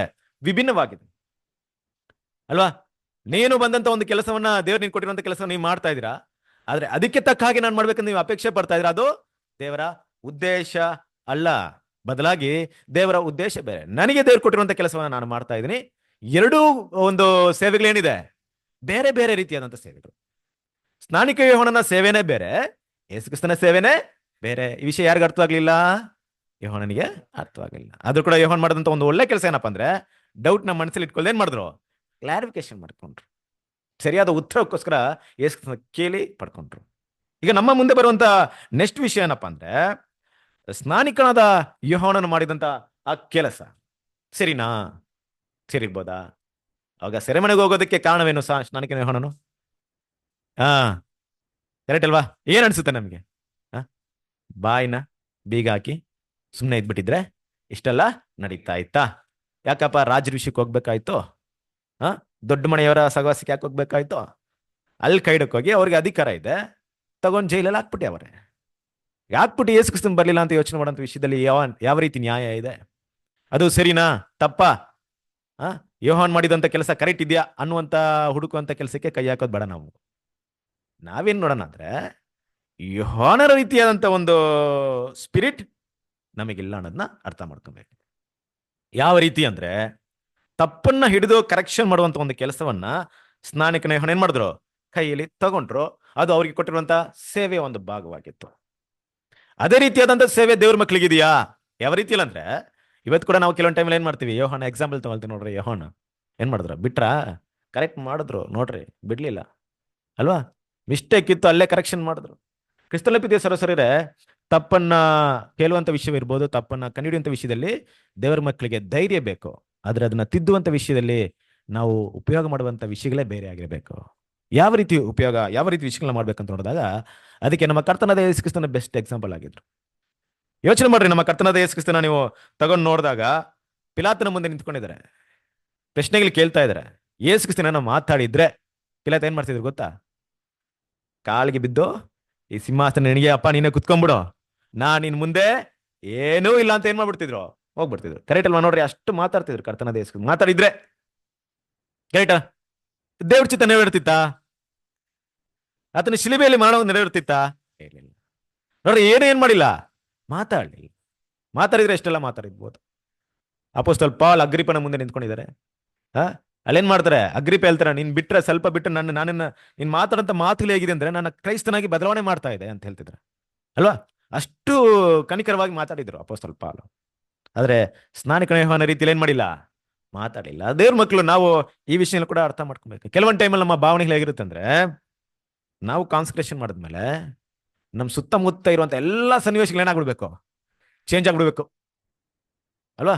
ನಮ್ಗೆ ನೀತಿಯ ವಿಷಯ ಮೈಂಡ್ ಕುತ್ಕೊಂಡ್ಬಿಡುತ್ತೆ. ಎಲ್ಲರ ತಪ್ಪು ಕಾಣಿಸ್ಕೊಳ್ತಾ ಇರುತ್ತೆ ನಮ್ಗೆ. ಮನೇಲೂ ಹಾಗೆ ನಾವು ಕಾನ್ಸಂಟ್ರೇಷನ್ ಮಾಡಿದ್ರೆ ಹೆಂಗ್ ನೋಡ್ತೀವಿ ಅಂದ್ರೆ, ಎಲ್ಲರೂ ತಪ್ಪನ್ನ ಕಂಡಿಡಿತೀವಿ. ಯಾಕಂದ್ರೆ ನಮ್ಗೆ ನಾಲೆಜ್ ಹೆಂಗಿದೆ ದೇವರ ದೃಷ್ಟಿಯಲ್ಲಿ, ತಪ್ಪುಗಳು, ಮಿಸ್ಟೇಕ್ಸ್ ಎಲ್ಲ ಗೊತ್ತಾಗ್ಬಿಡುತ್ತೆ ನಮ್ಗೆ. ನಾವು ತುಂಬಾ ಪರಿಶುದ್ಧವಂತ ರೀತಿಯಲ್ಲಿ ಇರ್ತೀವಿ. ಅದೇ ರೀತಿಯಲ್ಲಿ ನಾವೇನ್ ನೋಡ್ತೀವಿ ಅಂದ್ರೆ, ನಮ್ಮ ಮನೆಯಲ್ಲಿರುವಂತ ಅನ್ಕಾನ್ಸಿಡೇಟ್ ಪೀಪಲ್ ಕೂಡ ಹೆಂಗ್ ನೋಡ್ತೀವಿ? ಇದು ತಪ್ಪು, ಇದು ಮಿಸ್ಟೇಕ್, ಏನು ಸ್ವಲ್ಪ ನಾಲೆಜ್ ಇಲ್ವಾ ನಿಮಗೆ, ಬುದ್ಧಿ ಇಲ್ವಾ, ಈ ತರ ಮಾಡ್ತೀವಿ, ಆ ತರ ಮಾಡ್ತಿದ್ಯಾ ನೋಡಿ, ಹಿಂಗ್ ಮಾಡ್ಬೇಕು, ಹಂಗ್ ಮಾಡ್ಬೇಕು, ಎಲ್ಲ ಮಿಸ್ಟೇಕ್ ಕಡಿಕೆ ಶುರು ಮಾಡ್ತಾ ಇರ್ತೀವಿ. ಕ್ರಿಸ್ತನ ಪ್ರೀತಿ ಸರಸರಿದೆ ನಮ್ಗೆ ಕಾಣಿಸ್ಕೊಳ್ಳುತ್ತೆ. ಕರೆಕ್ಟಾ? ಇದು ನಮ್ಮ ಸ್ಪಿರಿಟ್ ಅಲ್ಲ. ಬೇರೆಯವ್ರ ಭಾವನೆಗಳ ಅರ್ಥ ಮಾಡ್ಕೊಂಡೆ ನಾವೇನ್ ಮಾಡ್ಬೇಕು? ಜೀವನ ಮಾಡ್ಬೇಕು. ಅಲ್ಲಿ ನಾವು ಕರೆಕ್ಷನ್ ಮಾಡಕ್ಕೆ ಏನಾದ್ರು ಹೋಯ್ತು ಅಂದ್ರೆ, ನಾವು ಯಾವ ಭಾವನೆಯಲ್ಲಿ ಇದೀವಿ? ಸ್ವಾರ್ಥ ಭಾವನೆಯಲ್ಲಿದ್ದೀವಿ. ನನಗೆ ಇಷ್ಟವಾದದ್ದು ಅಲ್ಲಿ ನಡೀತಾ ಇಲ್ಲ, ಅದಕ್ಕೆ ನನಗೆ ಏನಾಗ್ತಿದೆ? ಕಷ್ಟವಾಗ್ತಿದೆ. ಬದಲಾಗಿ ನನಗೆ ಇಷ್ಟವಾದ ನಡೀತಾ ಇದ್ರು ಅದನ್ನ ಅನುಸರಿಸಿಕೊಂಡು ಹೋಗ್ತಾನ ಅಂತ ಪ್ರೀತಿಯ ಭಾವನೆ ಏನಿಲ್ಲ ನನ್ನಲ್ಲಿ ಇಲ್ಲ. ಈ ರೀತಿಯಾದಂತ ಸ್ಪಿರಿಟ್ ದೇವ್ರ ಮಕ್ಕಳಿಗೆ ಒಳ್ಳೇದಲ್ಲ. ಅದು ಮಾತ್ರ ಒಳ್ಳೇದೆ. ಕೃಷ್ಣ ಪ್ರೀತಿ ಸರಸ್ವರಿರೆ, ನಾವೆಲ್ಲರೂ ಇವತ್ತು ಕೈಯಲ್ಲಿ ಸುತ್ತಿಗೆನ ಇಟ್ಕೊಂಡಿಲ್ಲ, ಬದಲಾಗಿ ಏನ್ ಇಟ್ಕೊಂಡಿದ್ದೀವಿ? ಔಷಧಿನ ಇಟ್ಕೊಂಡ್ಬಿಟ್ಟಿದ್ದೀವಿ. ಸುತ್ತಿಗೆ ಅಂದ್ರೆ ಏನು? ತಾಪ್ ಮಾಡಿದ್ರಲ್ಲ, ಹೋಗಿ ಹೊಡೆದ ಅಂತರ ಯಾರೋದನ್ನ ಕರೆಕ್ಷನ್ ಮಾಡೋ ರೀತಿ ಏನ್ ಮಾಡೋದು? ದಡ ಬಡ ಅಂತ ಹೊಡೆದು ಕರೆಕ್ಷನ್ ಮಾಡಂತ. ಕರೆಕ್ಟಾ? ಈಗ ಔಷಧಿ ಅನ್ನೋದನ್ನ ಅರ್ಥ ಮಾಡ್ಕೊಳ್ರಿ ಕ್ರಿಸ್ತನ ಪ್ರೀತಿ ಸರಸ್ವರಿರೆ. ಈ ಸುತ್ತಿಗೆ ಅನ್ನೋದು ಏನಪ್ಪಾ ಅಂದ್ರೆ, ನಮ್ಮ ಕೈಯಲ್ಲಿ ಏನೋ ಸುತ್ತಿಗೆ ಕೊಟ್ಬಿಟ್ಟಿದ್ರೆ ಏನ್ ಮಾಡ್ತಿದ್ವಿ ಅಲ್ವಾ? ಎಲ್ಲರನ್ನು ಹೊಡೆದ ರೀತಿಲಿ ಸುವಾರ್ತೆ ತಗೊಂಡೋಗಿ ಊಟ ಏನ್ ಮಾಡ್ತಿದ್ವಿ? ಅವ್ರವ್ರ ಮಿಸ್ಟೇಕ್ನ ತಗೊಂಡು ಹೇಳುವಂತ ವಿಷಯಗಳು. ಆದ್ರೆ ನಮ್ಮ ಕೈಲಿರೋದು ಔಷಧಿ. ಏನ್ ಮಾಡಕ್ಕಾಗುತ್ತೆ? ಔಷಧಿ ಎಲ್ಲಿ ಮಾತ್ರ ಯೂಸ್ ಮಾಡ್ಬೇಕು? ಹೇಳ್ಬೇಕಾಗುತ್ತೆ ಗಾಯವಾಗಿದ್ದಾಗ ಅಲ್ವಾ? ಅದಕ್ಕೆ ಬೆಳೆದ ಮಾತಾಡ್ಬೇಕು ಒಂದು ಪಾಯಿಂಟ್ ಅಲ್ಲಿ, ಗಿಲಿಯಾದಿನ ತೈಲ ಅಂತ ಮಾತಾಡ್ತಾರೆ. ಅದನ್ನ ನೀವು ಓದಿರ್ಬೋದು ಅಲ್ವಾ? ಗಿಲಿಯಾದಿನ ಮುಲಾಮು ಅಂತ ಮಾತಾಡ್ತಾರೆ. ಅದೇನ್ ಮಾಡುತ್ತೆ? ಇನ್ನರ್ ಔಟರ್ ಕ್ಯೂರ್ ಮಾಡುವಂತ ಒಂದು ಒಂದು ತೈಲ ನೋಡ್ರಿ. ಅದು ದೇವ್ರು ನಮ್ಮ ಕೈಲಿ ಆ ಒಂದು ವಿಷಯವನ್ನ ಕೊಟ್ಬಿಟ್ಟಿದ್ದಾರೆ. ಇವತ್ತು ನಾವೇನ್ ಮಾಡ್ಬೇಕಾಗಿದೆ ಅಂದ್ರೆ, ಸ್ವಾರ್ಥ ಮಾತ್ರ ಹೇಳೋದಷ್ಟೇ ನಮ್ ಕೆಲಸ ಇಲ್ಲ ಹೊರ್ತು, ಆ ಸುವಾರ್ತೆಯಿಂದ ಅವರು ಅದನ್ನ ತಿಳ್ಕೊಂಡು ಅವ್ರು ರಿಪೆಂಟ್ ಆಗ್ಬೇಕು ಹೊರ್ತು, ನಾವು ಅವರ ತಪ್ಪುಗಳನ್ನ ತೆಗೆದಿಟ್ಟು ಮಾತಾಡೋದ್ರಲ್ಲಿ ಯಾವುದೇ ಒಂದು ಪ್ರಯೋಜನ ಇಲ್ಲ. ಕ್ರಿಸ್ತನ ಪ್ರೀತಿ ಸರಸ್ವರಿ ಒಂದ್ರಲ್ಲಿ ನಾವು ಈ ರೀತಿ ಮಾಡೋದಾಗಿದ್ರೆ, ಅದು ನಮಗೆ ಕೊಟ್ಟಿರುವಂತ ಸೇವೆ ಅಂದ್ರೆ, ಕ್ರೈಸ್ತ ದೇವರ ಮಕ್ಕಳಿಗೆ ಕೊಟ್ಟಿರುವಂತಹ ಸೇವೆಗೆ ವಿರುದ್ಧವಾಗಿರುತ್ತೆ. ಹೇಗೆ ಅಂತ ನೋಡ್ಬೇಕಾದ್ರೆ ವಾಕ್ಯವನ್ನು ಓದೋಣ. ಏಷಿಯ 61ನೇ ಅಧ್ಯಾಯ 1ನೇ ವಾಕ್ಯ. ಕರ್ತನಾದ ಯೆಹೋವನ ಆತ್ಮವು ನನ್ನ ಮೇಲೆ ಅದೆ, ಆತನು ನನ್ನನ್ನು ಬಡವರಿಗೆ ಶುಭ ವರ್ತಮಾನವನ್ನು ಸಾರುವುದಕ್ಕೆ ಅಭಿಷೇಕಿಸಿದನು, ಮನ ಮುರಿದವರನ್ನು ಕಟ್ಟಿ ವಾಸಿ ಮಾಡಿದಕ್ಕೂ, ಸೆರೆಯಾದವರಿಗೆ ಬಿಡುಗಡೆಯಾಗುವುದನ್ನು, ಬದಲಿಗೆ ಕದ ತೆರೆಯುವುದನ್ನು ಪ್ರಸಿದ್ಧಿಪಡಿಸುವುದಕ್ಕೂ ಪ್ರವಾದಿ. ಓಕೆ, ಸಾಕು ಅಲ್ವಾ? ಅಲ್ಲಿ ಸ್ವಲ್ಪ ವಾಕ್ಯ ಮೇಲೆ ಕೇಳಿದ್ರೆ ಅಡ್ಜಸ್ಟ್ ಮಾಡ್ಕೊಳ್ಳಿ. ಓಕೆ, ಬೈಬಲ್ ಇಂದ ಓದ್ಕೊಂಡ್ರೆ. ಸೊ ಕ್ರಿಸ್ತನ ಪ್ರೀತಿಯ ಸರಸ್ವರಿಯರೇ, ಇಲ್ಲಿ ಏನ್ ನೋಡ್ತೀವಿ ಅಂದ್ರೆ, ಕರ್ತನಾದ ಯೆಹೋವನ ಆತ್ಮನು ಅಂತ ಹೇಳಿದಾಗ ಅದೇ ಆತ್ಮ ಯೇಸು ಕ್ರಿಸ್ತನಿಗೆ ಕೊಟ್ಟಂತ ಅದೇ ಆತ್ಮ ಇವತ್ತು ಯಾರಿಗೆ ಬಂದಿದೆ? ಸಭೆಗೆ ಕೂಡ ಯಾವ ಆತ್ಮ ಇದೆ? ಯಾವ ಆತ್ಮನ ಯೇಸು ಕ್ರಿಸ್ತನಿಗೆ ಕೊಟ್ರೋ ಅದೇ ಆತ್ಮ ಯಾರಿಗಿದೆ? ನಮಗಿದೆ. ಸೊ ನಮಗೆ ಮಾಡುವಂತ ಕೆಲಸ ಏನಪ್ಪಾ ಅಂದ್ರೆ, ಬಡವರಿಗೆ ಶುಭ ವರ್ತಮಾನವನ್ನು ಸಾರುವುದಕ್ಕೆ, ಮನ ಮುರಿದವರನ್ನು ಕಟ್ಟಿ ವಾಸಿಸುವುದಕ್ಕೆ, ಸೆರೆಯಾಗಿರೋದಕ್ಕೆ ಬಿಡುಗಡೆಯಾಗುವುದಕ್ಕೆ ಏನಾಗಿದೆ? ನನಗೆ ಅದಕ್ಕೋಸ್ಕರಪ್ಪ ಅಪಾಯಿಂಟ್ ಮಾಡಿರೋದು. ನನ್ನ ಕೆಲಸ ಅದೇ. ನನಗೆ ಕೊಟ್ಟಿರುವಂತ ಹೋಲಿ ಸ್ಪಿರಿಟ್ ಒಂದು ಉದ್ದೇಶ ಏನಪ್ಪಾ ಅಂದ್ರೆ ಇದೆ. ದೇವ್ರ ಮಕ್ಕಳು ನಮಗೂ ಕೂಡ ಇದೇ ರೀತಿಯಾದಂತ ಒಂದು ಹೋಲಿ ಸ್ಪಿರಿಟ್ ಇದೆ. ಆ ಹೋಲಿ ಸ್ಪಿರಿಟ್ ಮಾಡ್ಬೇಕಂತ ಕೆಲಸ ಏನಿದೆ? ಈ ಕೆಲಸಗಳೇ ಆಗಿದೆ. ಕರೆಕ್ಟ್ ಅಲ್ವಾ? ಮನ ಮುರಿದವರನ್ನು ಕಟ್ಟಿ ವಾಸಿ ಮಾಡುವುದಕ್ಕೂ ಅಲ್ವಾ? ವಾಸಿ ಮಾಡೋದಂದಾಗ ದೇವ್ರ ಮಕ್ಕಳು ಉದ್ದೇಶಗಳನ್ನ ಅರ್ಥ ಮಾಡ್ಕೊಳ್ರಿ. ಕೆಲವ್ರನ್ನ ನಾವು ಕರೆಕ್ಷನ್ ಮಾಡಕ್ ಹೋಗಿ ಅವ್ರಿಗೆ ನಾವು ಕೋಪದಿಂದ ಕೂಡ ಮಾತಾಡ್ಬೋದು, ಪ್ರೀತಿಯಿಂದನೂ ಮಾತಾಡ್ಬೋದು. ಆದ್ರೆ ಉದ್ದೇಶ ಏನಿತ್ತು? ಉದ್ದೇಶ ಈ ರೀತಿ ಮಾತಾಡಿದ್ರು ಮತ್ತೆ ಬರ್ತಾರಂತ ಭಾವನೆ ಇತ್ತು. ಈ ರೀತಿ ಮಾತಾಡಿದ್ರೆ ಅವ್ರು ಏನಾಗಲ್ಲ, ಬರಲ್ಲ ಅಂತ ಆ ಉದ್ದೇಶದಿಂದ ಮಾತಾಡ್ತೀವಿ. ಆದ್ರೆ ಬದಲಾಗಿ ಏನ್ ಮಾಡಲ್ಲ ನಾವು, ಅವ್ರನ್ನೊಬ್ರು ಹಾಳಾಗ್ಬೇಕು, ಒಬ್ರು ದೇವ್ರ ದಾರಿಯಿಂದ ಬಿಟ್ಟು ಹೋಗ್ಬೇಕಂತ ರೀತಿಯಲ್ಲಿ ಯಾವುದೇ ಕಾರಣಕ್ಕೂ ಮಾತಾಡ್ಬಾರ್ದು. ಅದನ್ನ ಯಾರು ನೋಡ್ತಾ ಇದ್ರೆ, ಕೆಲವೊಂದು ಟೈಮಲ್ಲಿ ನಾವು ಒಂದು ಗಾಯಕ್ಕೆ ಔಷಧಿ ಹಾಕ್ಬೇಕಾದ್ರೆ ನಾವೇನ್ ಮಾಡ್ತೀವಿ? ಗಾಯ ತುಂಬಾ ತೀವ್ರವಾಗಿರುತ್ತೆ, ನಾವೇನ್ ಮಾಡ್ತಿರ್ತೀವಿ? ಆಯಿಲ್ಮೆಂಟ್ನ ಸುಮ್ಮನೆ ಸವರ್ತಾ ಇರ್ತೀವಿ. ಬಟ್ ಅದಕ್ಕೆ ಏನ್ ಮಾಡ್ಬೇಕು? ಆಪರೇಷನ್ ಮಾಡಿ, ಬೇರೆ ಏನೋ ಕೆಲಸಗಳೆಲ್ಲ ಮಾಡಿ ತುಂಬಾ ಇದ್ ಮಾಡಿದ್ರೆ ಮಾತ್ರ ಗಾಯ ಏನಾಗುತ್ತೆ. ಸೊ ಆ ರೀತಿಯಲ್ಲಿ ಏನ್ ಮಾಡ್ಬೇಕು? ಆ ಉದ್ದೇಶಗಳನ್ನ ಮಾಡ್ಬೇಕಾಗಿದೆ ದೇವ್ರ ಮಕ್ಳು. ಅದನ್ನ ಮನಸ್ಸಲ್ಲಿ ಇಟ್ಕೊಬೇಕು. ಕೆಲವ್ರಿಗೆ ಏನಾಗ್ಬಿಡುತ್ತೆ ಅಂದ್ರೆ, ಕೆಲವೊಂದು ಟೈಮಲ್ಲಿ ನಾವೇನಾದ್ರೂ ಮಾತಾಡ್ಬಿಟ್ರೆ ಏನಾಗುತ್ತೆ? ಕಷ್ಟವಾಗ್ಬಿಡುತ್ತೆ. ಕರೆಕ್ಟಾ? ಆದ್ರೆ ಉದ್ದೇಶ ಏನಿತ್ತು? ಅವ್ರನ್ನ ದೇವ್ರ ಹತ್ರ ಮತ್ತೆ ಕರ್ಕೊಂಡ್ಬರ್ಬೇಕು. ಈ ರೀತಿಯಾದಂತ ಒಂದು ಒಳ್ಳೆ ಮಾತುಗಳಲ್ವ ಹೇಳಿ ಮತ್ತೆ ದೇವ್ರ ಕಡೆಗೆ ತರಬೇಕು ಅನ್ನೋಂಥ ಭಾವನೆಗಳಲ್ಲಿ ಆ ವಿಷಯಗಳಿರ್ಬೇಕು. ಅದರಿಂದ ಅದನ್ನ ಬಿಟ್ಟು ಯಾವುದೇ ಕಾರಣಕ್ಕೂ ದೇವ್ರ ಮಕ್ಕಳು ಯೆಹೋವನ ಆತ್ಮವನ್ನ ನಾವು ಹೊಂದ್ಕೊಳ್ಳೇಬಾರ್ದು ಅನ್ನೋಂಥ ವಿಷಯವನ್ನ ನಾವಿಲ್ಲಿ ಏನ್ ಮಾಡ್ತೀವಿ? ನೋಡ್ತೀವಿ. ಸರಿ, ಕ್ರಿಸ್ತನ ಪ್ರೀತಿ ಸರಿ. ಇದೆಲ್ಲ ಆದ್ಮೇಲೆ ಇಷ್ಟು ವಿಚಾರಗಳನ್ನ ಅಲ್ಲಿ ಮಾತಾಡಿ ಆತನ ಶಿಷ್ಯರು ಹೊರಟೋಗ್ಬಿಡ್ತಾರೆ. ಹೊರಟೋದಾಗ ಅಲ್ಲಿರುವಂತ ಜನ ಏನು ಮಾತಾಡ್ಕೊಳ್ತಾರೆ ಗೊತ್ತಾ? ಈಗ ಇದು ಪಬ್ಲಿಕ್ ಅಲ್ಲಿ ನಡೆದಿರುವಂತ ವಿಷಯ. ಪ್ರೈವೇಟ್ ಆಗಿ ನಡೆದಿದ್ರೆ ಏನಾಗ್ತಿತ್ತು? ಅವ್ರು ಬಂದು ಕೇಳ್ಬೇಕಾರೆ ಯಾರಿಗೂ ಗೊತ್ತಾಗ್ತಿರ್ಲಿಲ್ಲ. ಪಬ್ಲಿಕ್ ಅಲ್ಲಿ ಮಾತಾಡ್ಬೇಕಾರೆ ಎಲ್ರು ಏನ್ ಅನ್ಕೊಂತಿದ್ರು? ಓಹ್ ನೋಡಪ್ಪ, ಯೋಹಾನನು ಯೇಸು ಕ್ರಿಸ್ತನ ಮೇಲೆ ಡೌಟ್ ಪಡಕ್ ಶುರು ಮಾಡ್ಕೊಂಡ್ಬಿಟ್ರು ಅಲ್ವಾ? ನಂಬಿಕೆ ಇಲ್ವ? ಎಂತ ದೊಡ್ಡ ಪ್ರವಾದಿ ಅವರು, ಎಂತ ದೊಡ್ಡ ದೇವರ ಸೇವಕನಾಗಿದ್ದು ಇವ್ರ ಮೇಲೆ ಡೌಟ್ ಪಡ ಅಷ್ಟ್ರ ಮಟ್ಟಿಗೆ ಹೋಗ್ಬಿಟ್ಟಿದಾರ, ನಂಬಿಕೆ ಕಳ್ಕೊಂಡ್ಬಿಟ್ಟಿದಾರ ಅನ್ನುವಂತ ಮಾತು ಸಹಜವಾಗಿ ಬಂದಿರ್ಬೇಕಾದ್ರೆ ಏನಾಗಿರುತ್ತೆ? ಯೋಹಾನನ ಮೇಲೆ ಕೆಲವರಿಗೆ ತಪ್ಪಾದ ಅಭಿಪ್ರಾಯ ಕೂಡ ಉಟ್ಕೊಂಡಿರುತ್ತೆ. ಯೇಸು ಕ್ರಿಸ್ತ ಏನ್ ಮಾಡೋದು? ತಕ್ಷಣ ತಿರ್ಕೊಂಡು, ನೋಡ್ರಿ ಯೋಹಾನ್ ನೋಡ್ರಿ ಎಂತ ಕೆಲಸ ಮಾಡವ್ರೆ, ನನ್ ಮೇಲೆ ಇದನ್ನ ನಂಬಿಕೆಲ್ಲ ಮಾಡ್ಕೊಂಡ್ರು, ಕಳ್ಕೊಂಡ್ಬಿಟ್ರು ನೋಡ್ರಿ. ನೀವೇ ನೋಡಿದ್ರಿ ತಾನೇ ಈಗ.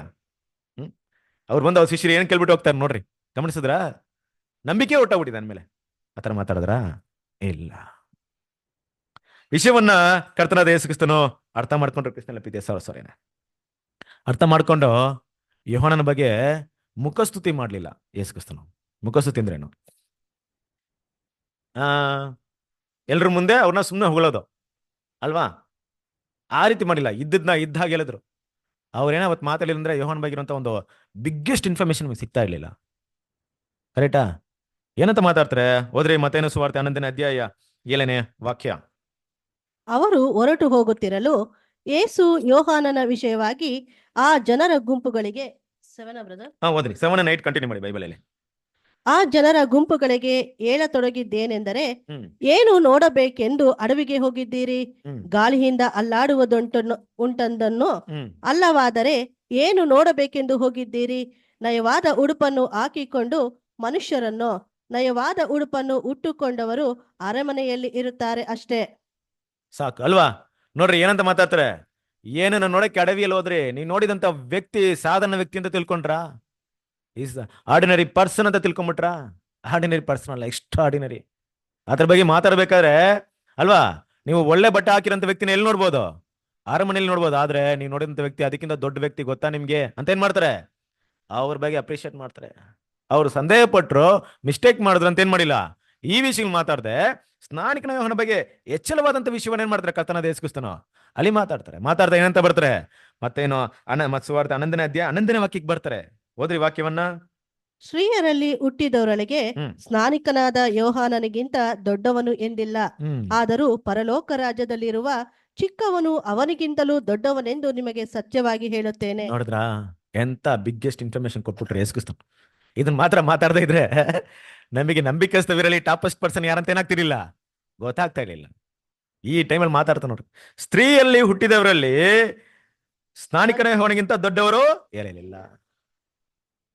ಭೂಮಿಯಲ್ಲಿ ದೊಡ್ಡ ವ್ಯಕ್ತಿಯಪ್ಪ ನೀವು ನೋಡಿದ್ದು.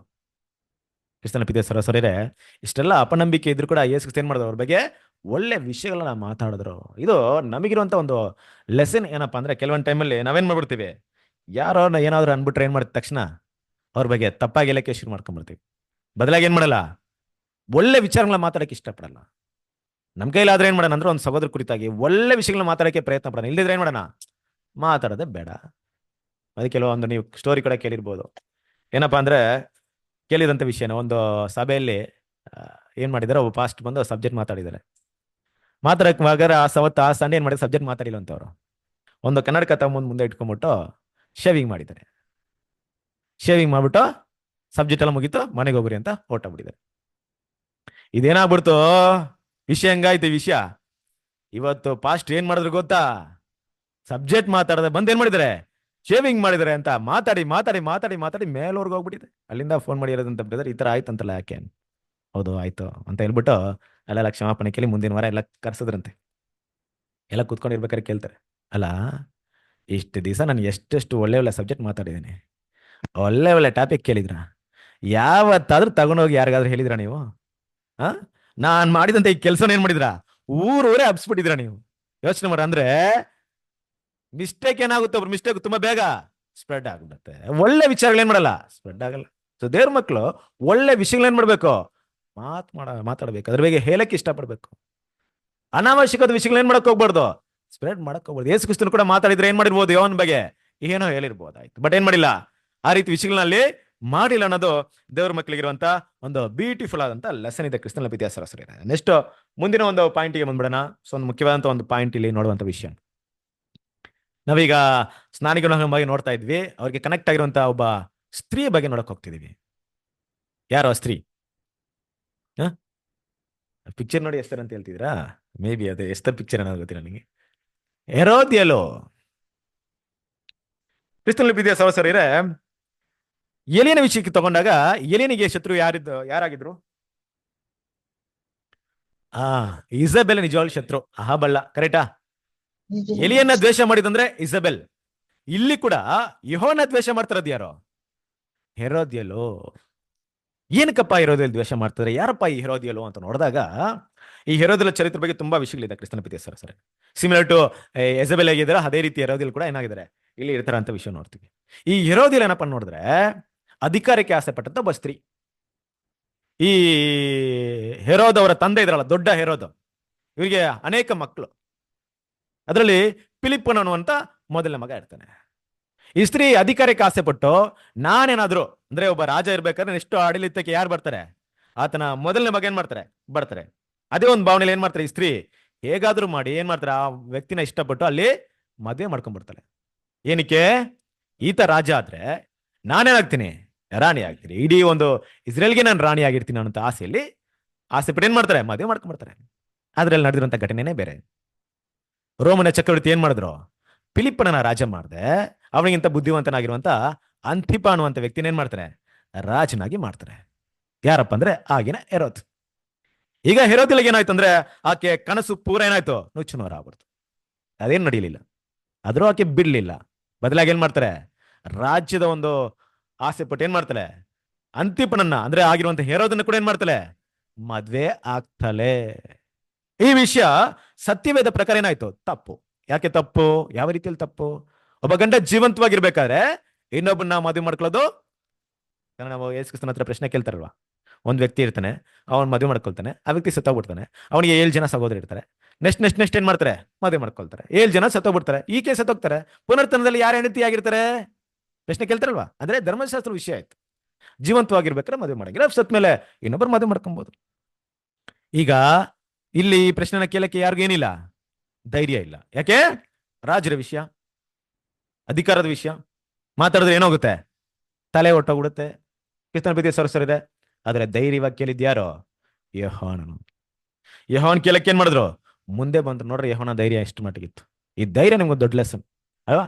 ಈ ರೀತಿ ಕೇಳ್ದಾಗ ಹೆರೋದ್ಯಳಿಗೆ ಏನಾಯ್ತು, ಭಯಂಕರ ಸಿಟ್ಟು ಬಂತು. ಅಂದ್ರೆ ನಿನ್ನ ಮೊದಲನೇ ಗಂಡ ಸತ್ತೋಗಿದ್ರೆ ನೀನ್ ಮಾಡಿದ್ದು ನ್ಯಾಯವಾಗಿರ್ತು, ಆದ್ರೆ ನೀನು ಮೊದಲನೇ ಗಂಡ ಜೀವಂತವಾಗಿರ್ಬೇಕಾದ್ರೆ ಇನ್ನು ಮದುವೆ ಮಾಡ್ಕೊಂಡಿದ್ದು ಧರ್ಮಶಾಸ್ತ್ರದ ಪ್ರಕಾರ ವ್ಯಭಿಚಾರವಾಗಿದೆ ಅನ್ನೋ ವಿಷಯವನ್ನು ಮಾತಾಡಿದಾಗ ಆಕೆಗೆ ತುಂಬಾ ಕೋಪ ಬಂದ್ಬಿಡ್ತು. ಯಾಕೆ? ಜನರ ಮಧ್ಯದಲ್ಲಿರುವಂತಹ ಆಕೆಯ ಹೆಸರನ್ನ ಒಂದು ವಿಷಯ ಏನ್ ಮಾಡ್ತಾ ಇತ್ತು? ಕೆಡಿಸ್ತಾ ಇತ್ತು. ಆಕೆ ಹೆಸರಿಗೆ ಧಕ್ಕೆಯನ್ನು ಉಂಟು ಮಾಡ್ತಾ ಇತ್ತು. ಆದ್ರಿಂದ ಆಕೆ ಏನ್ ಮಾಡಿದ್ರು ಅಂದ್ರೆ ಯೋಹಾನನ ಮೇಲೆ ತುಂಬಾ ಸಿಟ್ಟನ್ನ ಪಡ್ತಾಳೆ. ಏನಾದ್ರು ಮಾಡಿ ಯೋಹಾನನ್ನ ಸಾಯಿಸ್ಬೇಕಂತ ಪ್ಲಾನ್. ಕೊನೆಗೆ ಏನ್ ಮಾಡ್ತಾರೆ? ಆತನ ಸೆರೆ ಹಿಡಿದು ಹಾಕ್ತಾನೆ. ಸೆರೆ ಹಿಡಿದು ಹಾಕ್ಮೇಲೆ ಒಂದ್ ರೀತಿಯಲ್ಲಿ ಜನರ ಮನಸ್ಸನ್ನ ಬದಲಾವಣೆ ಮಾಡುವಂತ ಸನ್ನಿವೇಶನ ತಪ್ಪಿಸ್ಕೊಂಡ್ರು. ಆದ್ರೆ ಇಲ್ಲಿ ಇನ್ನೊಂದು ಅಪಾಯವಿತ್ತು. ಯಾವ ಅಪಾಯ ಗೊತ್ತಾ? ಹೆರೋದನಿಗೆ ಸ್ನಾನಿಕನ ಯೋಹಾನನ ಮೇಲೆ ದೊಡ್ಡ ರೆಸ್ಪೆಕ್ಟ್ ಇತ್ತು, ಒಳ್ಳೆ ಗೌರವ ಇತ್ತು. ಆದ್ರಿಂದ ಎಲ್ಲೋ ಹೆರೋದನು ಆತನ ಮಾತಿಗೆ ಕಿವಿಗೊಟ್ಟು ನನ್ನನ್ನ ಬೇಡ ಅಂತ ಏನಾದ್ರು ತಳ್ಬಿಟ್ರೆ ನಾನು ಆಸೆ ಪಟ್ಟಂತ ಈ ರಾಜ್ಯವನ್ನ ಏನ್ ಮಾಡಕ್ಕಾಗಲ್ಲ, ಅನುಭವಿಸಕ್ಕಾಗಲ್ಲ ಅಂತ ಏನ್ ಮಾಡ್ತಾರೆ? ಒಂದು ಪ್ಲಾನ್ ಅನ್ನ, ಸಂಚನ್ನ ಆಕೆ ಮಾಡ್ತಾಳೆ. ಯಾವ ರೀತಿ ಅಂತ ನೋಡ್ಬೇಕಾದ್ರೆ ಕ್ರಿಸ್ತನ ಪ್ರೀತಿಯ ಸಹೋದರರೇ, ಆ ಒಂದು ಸಂಚು ಎಷ್ಟರ ಮಟ್ಟಿಗಿತ್ತು ಅಂದ್ರೆ ಒಂದು ಪ್ರೋಗ್ರಾಮ್ನ ಅರೇಂಜ್ ಮಾಡ್ತಾನೆ. ಯಾರ ಹಬ್ಬಕ್ಕೆ? ಯಾರ ಒಂದು ಹುಟ್ಟಹಬ್ಬಕ್ಕೆ? ಹೆರೋದನ ಒಂದು ಹುಟ್ಟಹಬ್ಬಕ್ಕೆ ಏನ್ ಮಾಡ್ತಾರೆ ಅಂದ್ರೆ ಈಕೆ ದೊಡ್ಡ ಒಂದು ಪ್ಲಾನ್ ಮಾಡಿ ತುಂಬಾ ಗಣ್ಯ ವ್ಯಕ್ತಿನೆಲ್ಲ ಕರೆಸಿ ಅಲ್ಲೆಲ್ಲರೂ ಕೂಡ ನೆರೆದಿರುವ ಹಾಗೆ ಪ್ಲಾನ್ ಮಾಡಿ ಆ ಗಣ್ಯ ವ್ಯಕ್ತಿಗಳ ಮಧ್ಯದಲ್ಲಿ ಅರಸನ್ಗೆ ಏನ್ ಮಾಡ್ಬೇಕು? ಒಂದು ಸರ್ಪ್ರೈಸ್ ನ ಕೊಡ್ಬೇಕಂತ ಪ್ಲಾನ್ ಮಾಡಿ ಆ ಸರ್ಪ್ರೈಸ್ ಎಲ್ಲ ಪ್ಲಾನ್ ಮಾಡಾಕಿರ್ತಾನೆ. ಆ ಸರ್ಪ್ರೈಸ್ ಏನಪ್ಪಾ ಅಂದ್ರೆ ಆಕೆಯ ಮಗಳನ್ನ ಏನ್ ಮಾಡ್ಬೇಕಲ್ಲಿ? ನಾಟ್ಯವಾಡಿಸ್ಬೇಕು, ಡಾನ್ಸ್ ಮಾಡಿಸ್ಬೇಕು. ಯಾರೋ ಸೊಲೋಮಿ ಆಕೆಯನ್ನ ಡಾನ್ಸ್ ಮಾಡುವಂತ ಒಂದು ಪ್ಲಾನ್ ಏನ್ ಮಾಡ್ತಾರೆ ಅಂದ್ರೆ ಅಲ್ಲಿ ಇವರು ಅರೇಂಜ್ ಮಾಡಿರ್ತಾರೆ. ಈ ರೀತಿ ಅರೇಂಜ್ ಮಾಡಿದಾಗ ಏನಾಗುತ್ತಂದ್ರೆ ಅಲ್ಲಿ ಎಲ್ರಿಗೂ ಏನ್ ಮಾಡ್ತಾರೆ? ವೈನ್ ಎಲ್ಲ ಕುಡ್ಸಿರ್ತಾರೆ ಚೆನ್ನಾಗಿ. ಅಲ್ಲ, ನಿಮ್ ಬೈಬಲಲ್ಲಿ ಇದೆ ಅಲ್ವಾ? ಎಲ್ರು ಕೂಡ ಡ್ರಿಂಕ್ ಮಾಡಿ ಚೆನ್ನಾಗಿ ವೈನ್ ಎಲ್ಲ ಕುಡಿದು ಆ ಒಂದು ಕೋಲಾಹಲವಾಗಿ ತುಂಬಾ ಆನಂದವಾಗಿರ್ಬೇಕಾರೆ ಈ ನಾಟ್ಯವನ್ನು ಮಾಡ್ಬೇಕಾರೆ ಅರಸನಿಗೆ ಹೆಂಗಿರುತ್ತೆ? ಆ ವಿಷಯನ ನೋಡಿ ಒಬ್ಬ ರಾಜ ರಾಣಿಯ ಮಗಳು ಏನಾಗಿರ್ಬೇಕು? ಮುಂದೆ ರಾಜಕುಮಾರಿ ಆಗ್ಬೇಕು. ಆದ್ರೆ ಎಲ್ಲರ ಮುಂದೆ ನಾಟ್ಯವಾಡಷ್ಟು ಬಂದಿರ್ತಾಳೆ ಅಂದ್ರೆ ಯೋಚನೆ ಮಾಡಿ, ಅದು ಎಷ್ಟು ದೊಡ್ಡ ವಿಷಯವಾಗಿರುತ್ತೆ. ಕರೆಕ್ಟ್ ಅಲ್ವಾ?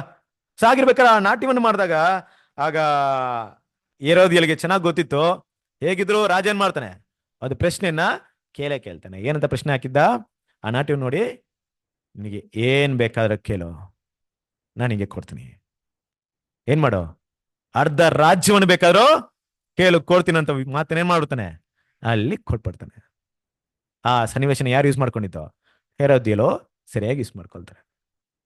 ಕ್ರಿಸ್ತನ ಪ್ರೀತಿಯ ಸಹೋದರರೇ, ಈ ಒಂದು ಮಾತು ಎಷ್ಟು ಮಟ್ಟಿಗೆ ಹೆರೋದನಿಗೆ ಕಷ್ಟವಾಯ್ತು ಅಂದ್ರೆ ಅವ್ರು ಅರ್ಧ ರಾಜ್ಯವನ್ನು ಕೇಳಿಲ್ಲ, ಬದಲಾಗಿ ಏನ್ ಕೇಳಿದ್ರು? ಯೋಹಾನ ತಲೆ ಕೇಳಿದ್ರು. ಆಗ್ಲೇ ಗೊತ್ತಾಯ್ತು ನಾನು ಎಷ್ಟು ದೊಡ್ಡ ದುಬಾರಿಯ ಅಂತ ವ್ಯವಹಾರ ಮಾಡಿದೀನಿ ಅಂತ. ಯಾರಿಗೆ? ಹೆರೋದನಿಗೆ. ಕ್ರಿಸ್ತನ ಪ್ರೀತಿಯ ಸಹೋದರರೇ, ಇಲ್ಲೊಂದು ಬ್ಯೂಟಿಫುಲ್ ಆದಂತ ಲೆಸನ್ ಇದೆ ದೇವರ ಮಕ್ಕಳಿಗೆ. ಏನಪ್ಪಾ ಅಂತ ನೋಡ್ಬೇಕಾದ್ರೆ ಅನೇಕ ಬಾರಿ ನಾವು ಕೂಡ ಈ ಭೂಮಿಯಲ್ಲಿ ಇದೇ ರೀತಿಯಾದಂತ ದುಬಾರಿ ಅಂತ ವ್ಯವಹಾರ ಮಾಡಿರ್ತೀವಿ. ಕೆಲವೊಂದು ವಿಷಯಕ್ಕೋಸ್ಕರ ಕೆಲವೊಂದು ಬೆಲೆ ಬಾಳುವಂತ ವಿಷಯವನ್ನ ಬಿಟ್ಟು ಕೊಟ್ಟಿರ್ತೀವಿ. ಹಾಗೆ ನೋಡ್ಬೇಕಾದ್ರೆ ಇದಕ್ಕೆ ಬೈಬಲ್ ಅಲ್ಲಿ ಒಂದು 2 ಎಕ್ಸಾಂಪಲ್ ಇದೆ ಕ್ರಿಸ್ತನ ಪ್ರೀತಿಯ ಸಹೋದರರೇ. ಯಾರಪ್ಪ ಅದ್ ನೋಡ್ಬೇಕಾರೆ ಒಂದು ಏಸಾವನು ಏನ್ ಮಾಡಿದ್ರು? ಅಲ್ವಾ? ತನ್ನ ಚೊಚ್ಚಲತನವನ್ನ ಏನ್ ಮಾಡಿದ್ದಾರೆ? ಮಾರಿದ್ರು ಅನ್ನೋ ವಿಷಯವನ್ನ ನೋಡ್ತೀವಿ. ಏನಕ್ಕೋಸ್ಕರ? ಒಂದು ಹೊತ್ತಿನ ಕೂಳಿಗೋಸ್ಕರ, ಒಂದು ಹೊತ್ತಿನ ಊಟಕ್ಕೋಸ್ಕರ ಚೊಚ್ಚಲತನವನ್ನ ಮಾರಿದ್ರು. ಆಗ ಏಸಾವನಿಗೆ ಏನ್ ಗೊತ್ತಿಲ್ಲ ಅಂದ್ರೆ ಚೊಚ್ಚಲತನದ ಬೆಲೆ ಏನಂತ ಏನೇ ಆಗಿಲ್ಲ, ಗೊತ್ತಿರ್ಲಿಲ್ಲ. ಒಂದ್ ವೇಳೆ ಚೊಚ್ಚಲತನ ಆತನಿಗೆ ಇದ್ದಿದ್ರೆ ಏನಾಗ್ತಿತ್ತು? ಇವತ್ತು ಮೆಸ್ಸಿಯನ್ನು ಯಾರ ಸಂತಾನದಲ್ಲಿ ಹುಟ್ಟಿದ್ರು? ಏಸಾವನ ಜನರೇಷನ್ ಬರ್ತಾ ಇದೆ. ಕರೆಕ್ಟ್ ಅಲ್ವಾ? ಇಡೀ ಲೋಕಾಶ್ರಮ ಮಾಡುವಂತ ಅಬ್ರಾಹ್ಮ ಮಾಡಿದಂತ ವಾಗ್ದಾನ ಎಲ್ಲಿ ನೆರವೇರ್ತಾ ಇತ್ತು? ಏಸಾವನ ಮೂಲಕ ನೆರವೇರ್ತಾ ಇತ್ತು. ಆದ್ರೆ ಅದರ ಬೆಲೆ ಏನಂತ ಯಾರು ಗೊತ್ತಿರ್ಲಿಲ್ಲ? ಏಸಾವನಿಗೆ ಗೊತ್ತಿರ್ಲಿಲ್ಲ. ಇದೇ ರೀತಿಯಾಗಿ ಇನ್ನೊಂದು ವ್ಯಕ್ತಿನ ಕೂಡ ನೋಡ್ತೀವಿ ಕ್ರಿಸ್ತನ ಪ್ರೀತಿಯ ಸಹೋದರರೇ. ಆ ವ್ಯಕ್ತಿ ಕೂಡ ಏನ್ ಮಾಡ್ತಾರೆ? ಇದೇ ಕೆಲಸನ ಮಾಡ್ತಾರೆ. ಯಾರೋ? ಓಕೆ, ಸ್ವಲ್ಪ ಮುಂದೆ ಆಯ್ತು. ಯೂದಾಸನು. ಕರೆಕ್ಟಾ? ಏನ್ ಮಾಡ್ತಾರೆ? ಎಷ್ಟಕ್ಕೆ ಮಾರ್ತಾರೆ? 30 ಬೆಳ್ಳಿ ನಾಣ್ಯಗಳಿಗೆ ಏನ್ ಮಾಡ್ತಾರೆ ಅಂದ್ರೆ ಮಾಡ್ತಾರೆ. ಕ್ರಿಸ್ತನ ಪ್ರೀತಿಯ ಸಹೋದರರೇ, 30 ಬೆಳ್ಳಿ ನಾಣ್ಯ ಅಂತ ನೋಡ್ಬೇಕಾರೆ ಇಲ್ಲಿ ನಾವು ಗಮನದಲ್ಲಿ ನೋಡ್ಬೇಕಂತ ವಿಷಯ ಏನಪ್ಪಾ ಅಂದ್ರೆ ಗಮನಿಸ್ಬಿಡ್ರಿ, ಅಲ್ಲೇ ಸ್ವಲ್ಪ ಮುಂದೆ ಇದೆ. ಕರ್ತನಾದ ಯೇಸು ಕ್ರಿಸ್ತನ ಬೆಲೆ ಏನಂತ ಯಾರು ಗೊತ್ತಿರ್ಲಿಲ್ಲ? ಯುದಾಸನಿಗೆ ಗೊತ್ತಿರ್ಲಿಲ್ಲ. ಕರೆಕ್ಟಾ?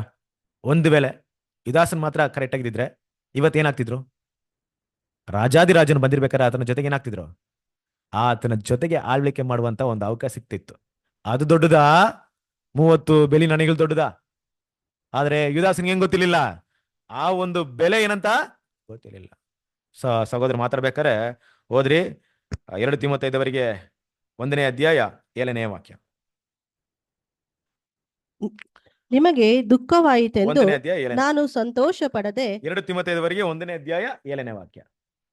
ನಿಮಗೆ ದುಃಖವಾಯಿತೆಂದು ನಾನು ಸಂತೋಷ ಪಡದೆ ನೀವು ದುಃಖಪಟ್ಟು ಬೇರೆ ಮನಸ್ಸನ್ನು ಹೊಂದಿದ್ದಕ್ಕಾಗಿ ಸಂತೋಷ ಪಡುತ್ತೇನೆ. 2 ತಿಮೊಥೆ 1 ಇದೆಯಾ? 2 ತಿಮೊಥೆ 1st chapter 7th verse. ಹಾ ಹಾ ಅಲ್ವಾ? ದೇವ್ರ ಮಕ್ಕಳು ಅರ್ಥ ಮಾಡ್ಕೊಬೇಕು. ನಮಗೆ ಸರಿಯಾದಂತ ಬಲ ಶಿಕ್ಷಣ ಅಂತ ಹೇಳ್ತಾರೆ. The spirit of sound mind. ಕರೆಕ್ಟಾ? ಶಿಕ್ಷಣ ಅಂದ್ರೆ ಏನು? ತಿಳುವಳಿಕೆ ಇದೆ. ಡಿಸಿಷನ್ಸ್ ಮಾಡ್ಬೇಕಾದ್ರೆ ಕೆಲವೊಂದು ಟೈಮಲ್ಲಿ ದೇವ್ರ ಮಕ್ಳು ಏನ್ ಮಾಡ್ತೀವಿ ಅಂದ್ರೆ, ಅಲ್ಪವಾದಂತ ಲೋಕದ ಕಾರ್ಯಕ್ಕೋಸ್ಕರ ಏನನ್ನ ಬಿಟ್ಟಿರ್ತೀವಿ ಅಂದ್ರೆ, ದೇವ್ರು ಕೊಡುವಂತ ಮಹಾ ಉನ್ನತವಾದಂತ ಕಾರ್ಯನ ಕೂಡ ಏನ್ ಮಾಡ್ತೀವಿ? ಕಳ್ಕೊಳಕ್ಕೆ ಬಂದಿರ್ತೀವಿ. ಮಾತಾಡ್ತೀವಾ? ಈ ರೀತಿ ನಾವು ಬೆಲೆನ ಮಾತಾಡ್ತೀವಾ? ವ್ಯವಹಾರನ ಮಾಡ್ತೀವಾ? ಮಾಡ್ತೀವಿ. ಕರೆಕ್ಟ್ ಅಲ್ವಾ? ಕೆಲವೊಂದು ಟೈಮಲ್ಲಿ ಏನ್ ಮಾಡಲ್ಲ, ದೇವರ ಒಂದು ಆರಾಧನೆ ಇರ್ಬೇಕಾದ್ರೆ ಅದಕ್ಕಿಂತ ನಮ್ಗೆ ಯಾವ್ದು ದೊಡ್ಡದು ಕಾಣಿಸುತ್ತೆ? ಆ ಕೆಲಸ ಕಾರ್ಯಗಳು, ಲೋಕದ ವ್ಯವಹಾರಗಳು, ಬೇರೆ ವಿಷಯಗಳೇನಾಗುತ್ತೆ ಇದಕ್ಕಿಂತ ದೊಡ್ಡದು ಕಾಣಿಸ್ಬಿಡುತ್ತೆ. ನಾವು ಹೇಳೋದು ಹೀಗೆ, ಬ್ರದರ್ ಕೆಲಸ ಆಯ್ತು ಬ್ರದರ್, ಇವತ್ತು ಅವಾಯ್ಡ್ ಮಾಡಕ್ಕಾಗಲಿಲ್ಲ, ಬೇರೆ ವಿಷಯ ಆಯ್ತು ಬ್ರದರ್. ಅಂದ್ರೆ ನಮ್ಗೆ ಯಾವ್ದು ದೊಡ್ಡದು ಕಾಣಿಸ್ತಿದೆ? ಈಗ ದೇವರ ಕೆಲಸಗಳಿಗಿಂತ ಯಾವ್ದು ದೊಡ್ಡದು ಕಾಣಿಸ್ತಾ ಇದೆ? ಲೋಕದ ವ್ಯವಹಾರಗಳು ಏನಾಗ್ತಿದೆ? ದೊಡ್ಡದು ಕಾಣಿಸ್ತಾ ಇದೆ. ಇದು ನಮ್ಗೆ ಅಷ್ಟು ದೊಡ್ಡದಾಗಿ ಕಾಣಿಸ್ಕೊಳ್ತಾ ಇಲ್ಲ. ಯಾಕೆ? ಯಾಕಂದ್ರೆ ಈ ರೀತಿಯಾಗಿ ನಾವೇನ್ ಮಾಡ್ತಿದೀವಿ? ವ್ಯವಹಾರವನ್ನ ಮಾಡ್ತಾ ಇದೀವಿ, ಈ ರೀತಿಯಾಗಿ ಮಾತಾಡ್ತಾ ಇದೀವಿ. ನನಗೆ ದೇವರ ಕೆಲಸಕ್ಕಿಂತ ಇದು ಬೇಕು, ನಾನು ದೇವರ ಕೆಲಸವನ್ನು ಬಿಟ್ಕೊಟ್ಟು ಇದನ್ನ ಹಿಡ್ಕೊಳ್ತೀನಿ. ಕೆಲವೊಂದು ಸಮಯದಲ್ಲಿ ಲೋಕದ ಆಸೆ ಆಕಾಂಕ್ಷೆಗಳಿಗೋಸ್ಕರ ನಮ್ಮ ಕರೆನ ಮಾರ್ಕೊಳ್ಳೋರು ಕೂಡ ಏನಾಗಿದ್ದಾರೆ? ಎಷ್ಟೋ ಜನ ಇದ್ದಾರೆ. ಈ ಉನ್ನತವಾದ ಕರೆನ ಬಿಟ್ಟು ಹೋಗಿರೋರು ಎಷ್ಟು ಜನ ಇದ್ದಾರೆ? ಯಾವ ರೀತಿ? ಈ ರೀತಿಯಾದಂತ ಒಂದು ವ್ಯವಹಾರ. ಅವ್ರು ಮಾತಾಡಿದಂತ ವ್ಯವಹಾರ ಹೇಗಿತ್ತು? ಅವರ ದುಬಾರಿ, ಅವರ ಬೆಲೆ, ಆ ಒಂದು ರಕ್ಷಣೆಯ ಮಹಾ ಉನ್ನತವಾದ ಕರೆಯ ಬೆಲೆ ಏನಾಗಲಿಲ್ಲ ಅವ್ರಿಗೆ ಗೊತ್ತಿಲ್ಲ. ಕೃಷ್ಣನ ಬಿದೆ ಸರಸರೇ, ಇವತ್ತು ನಾವು ಹಾಗೆ ಇದೀವಾ? ಹಲವಾರು ಸಮಯದಲ್ಲಿ ಈ ಲೋಕದ ವಿಷಯಗಳಿಗೋಸ್ಕರ ದೇವ್ರು ಕೊಟ್ಟಂತ ಈ ಕಾರ್ಯನ ಮಾರ್ಕೊಳ್ಳಕ್ಕೆ ಸಿದ್ಧವಾಗಿದ್ದೀವಾ? ಕೆಲವೊಂದು ಸನ್ನಿವೇಶ ನಮ್ಮ ಮುಂದೆ ಈ ರೀತಿ ಅಂತ 2 ಡಿಸಿಷನ್ ಬಂದು ನಿಂತ್ಕೊಳ್ಳುತ್ತೆ. ಆಗ ಪರವಾಗಿಲ್ಲ ಅಂತ ಏನ್ ಮಾಡ್ತೀವಿ? ಇದನ್ನ ಬಿಟ್ಕೊಟ್ಟು ಆ ಲೋಕದ ವಿಷಯನ ಇಟ್ಕೊಳ್ತೀವಾ?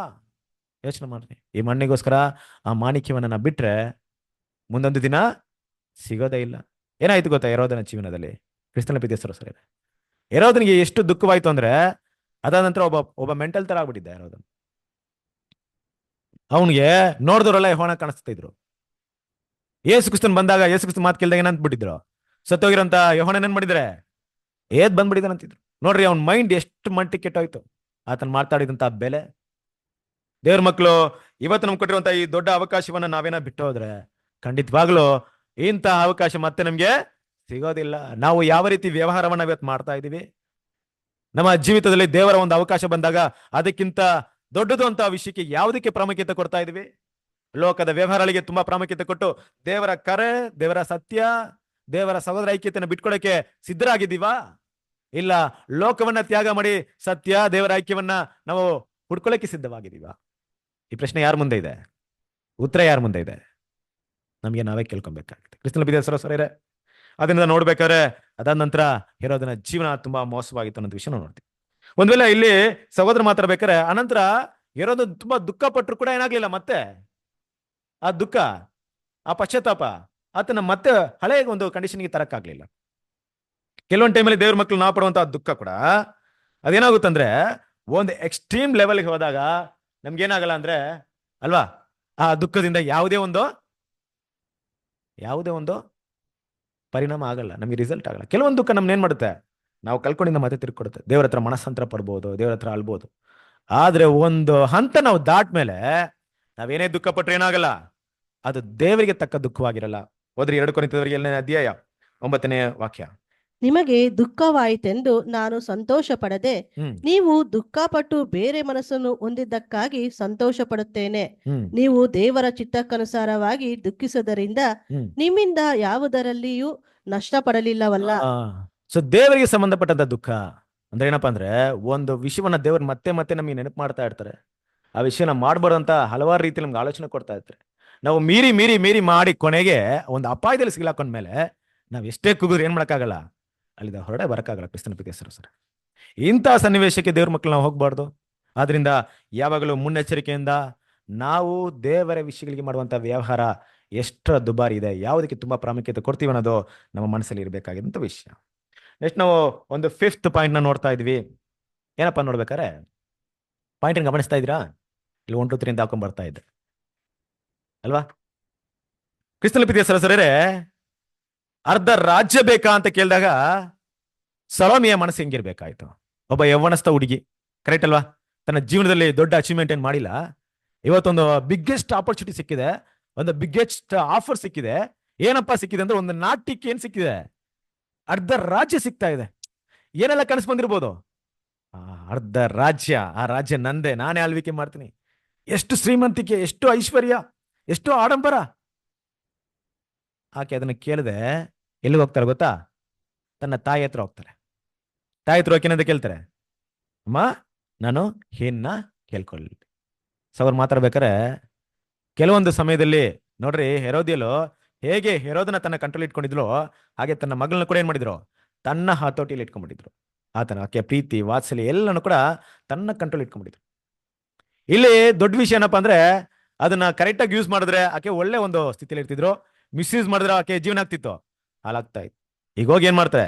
ತಾಯಿ ಹತ್ರ ಕೇಳ್ಬೇಕ್ರಮ್ಮ, ರಾಜ ಅರ್ಧ ರಾಜ್ಯವನ್ನ ಕೊಡ್ತೀನಿ ಅಂತ ಏನ್ ಮಾಡಿದಾರೆ ಹೇಳ್ತಾ ಇದಾರೆ ಅಂತ ಹೇಳ್ಬೇಕಾರೆ ಏನ್ ಮಾಡ್ತಿದ್ರು ಆಕೆ? ಬೇಡ, ಯೋಹಾನ ತಲೆ ಕೇಳು ಅಂತ ಕೇಳಿದಾಗ ಆಕೆ ಏನಂತಿರ್ಬೇಕು? ಏನಕ್ಕಮ್ಮ ಬೇಕು ಯೋಹಾನನ ತಲೆ? ನನ್ ಸಿಗ್ತಾರದೇನೋ ಅರ್ಧ ರಾಜ್ಯ ಅಮ್ಮ, ಆ ತಲೆ ಇಟ್ಕೊಂಡು ನಾನೇನ್ ಮಾಡ್ಲಿ? ಏನೆಂದಿರ್ಬೇಕು ಆ ತಾಯಿ? ಹುಚ್ಚು ಹುಡುಗಿ, ನೀನ್ ಕೇಳಿದ್ರೆ ಅರ್ಧ ರಾಜ್ಯ ಕೇಳಿದ್ರೆ ಅರ್ಧ ರಾಜ್ಯ ಸಿಗುತ್ತೆ. ಯೋಹಾನನ್ ತಲೆ ಹೋದ್ರೆ ಪೂರ್ತಿ ರಾಜ್ಯ ಸಿಗುತ್ತೆ. ಯಾವ್ದು ಬೇಕು ನಿನ್ಗೆ? ಯೋಚನೆ ಮಾಡು. ಯೋಹಾನ್ ಮಾತ್ರ ಇದ್ರೆ ನಾವೇನ್ ಮಾಡಕ್ಕಾಗಲ್ಲ, ಆಳ್ವಿಕೆ ಮಾಡಕ್ಕಾಗಲ್ಲ. ನೀನ್ ಯೋಹಾನ ತಲೆ ಕೇಳೋ. ನಮ್ ಬಗ್ಗೆ ಟೀಕೆ ಹೇಳೋರು, ನಮ್ಮನ್ನ ಅವಮಾನ ಮಾಡೋರು ಯಾರು ಏನಾಗಲ್ಲ, ಇರಲ್ಲ. ನಮ್ಮ ತಪ್ಪನ್ನ ಹೇಳೋರು ಯಾರು ಇರಲ್ಲ. ಆತನ ಬಿಟ್ರೆ ಪೂರ್ತಿ ರಾಜ್ಯಕ್ಕೆ ನಾವೇ ಏನಾಗಿರ್ತೀವಿ? ರಾಣಿಯಾಗಿರ್ತೀವಿ. ಆಕೆ ಮಾತಿನ ಪ್ರಕಾರ ಹೋಗಿ ಏನ್ ಮಾಡ್ತಾಳೆ? ಅಲ್ಲಿ ಯೋಹಾನನ ತಲೆಯನ್ನ ಕೇಳ್ತಾಳೆ. ಈ ವಿಷಯವನ್ನ ಸಹೋದರ ಮಾತಾಡ್ಬೇಕಾರೆ, ಇವತ್ತು ದೇವರ ಮಕ್ಕಳಲ್ಲಿ ಪೋಷಕರ ಬಗ್ಗೆ ಬರ್ತಾರೆ, ಪ್ಯಾರೆಂಟ್ಸ್.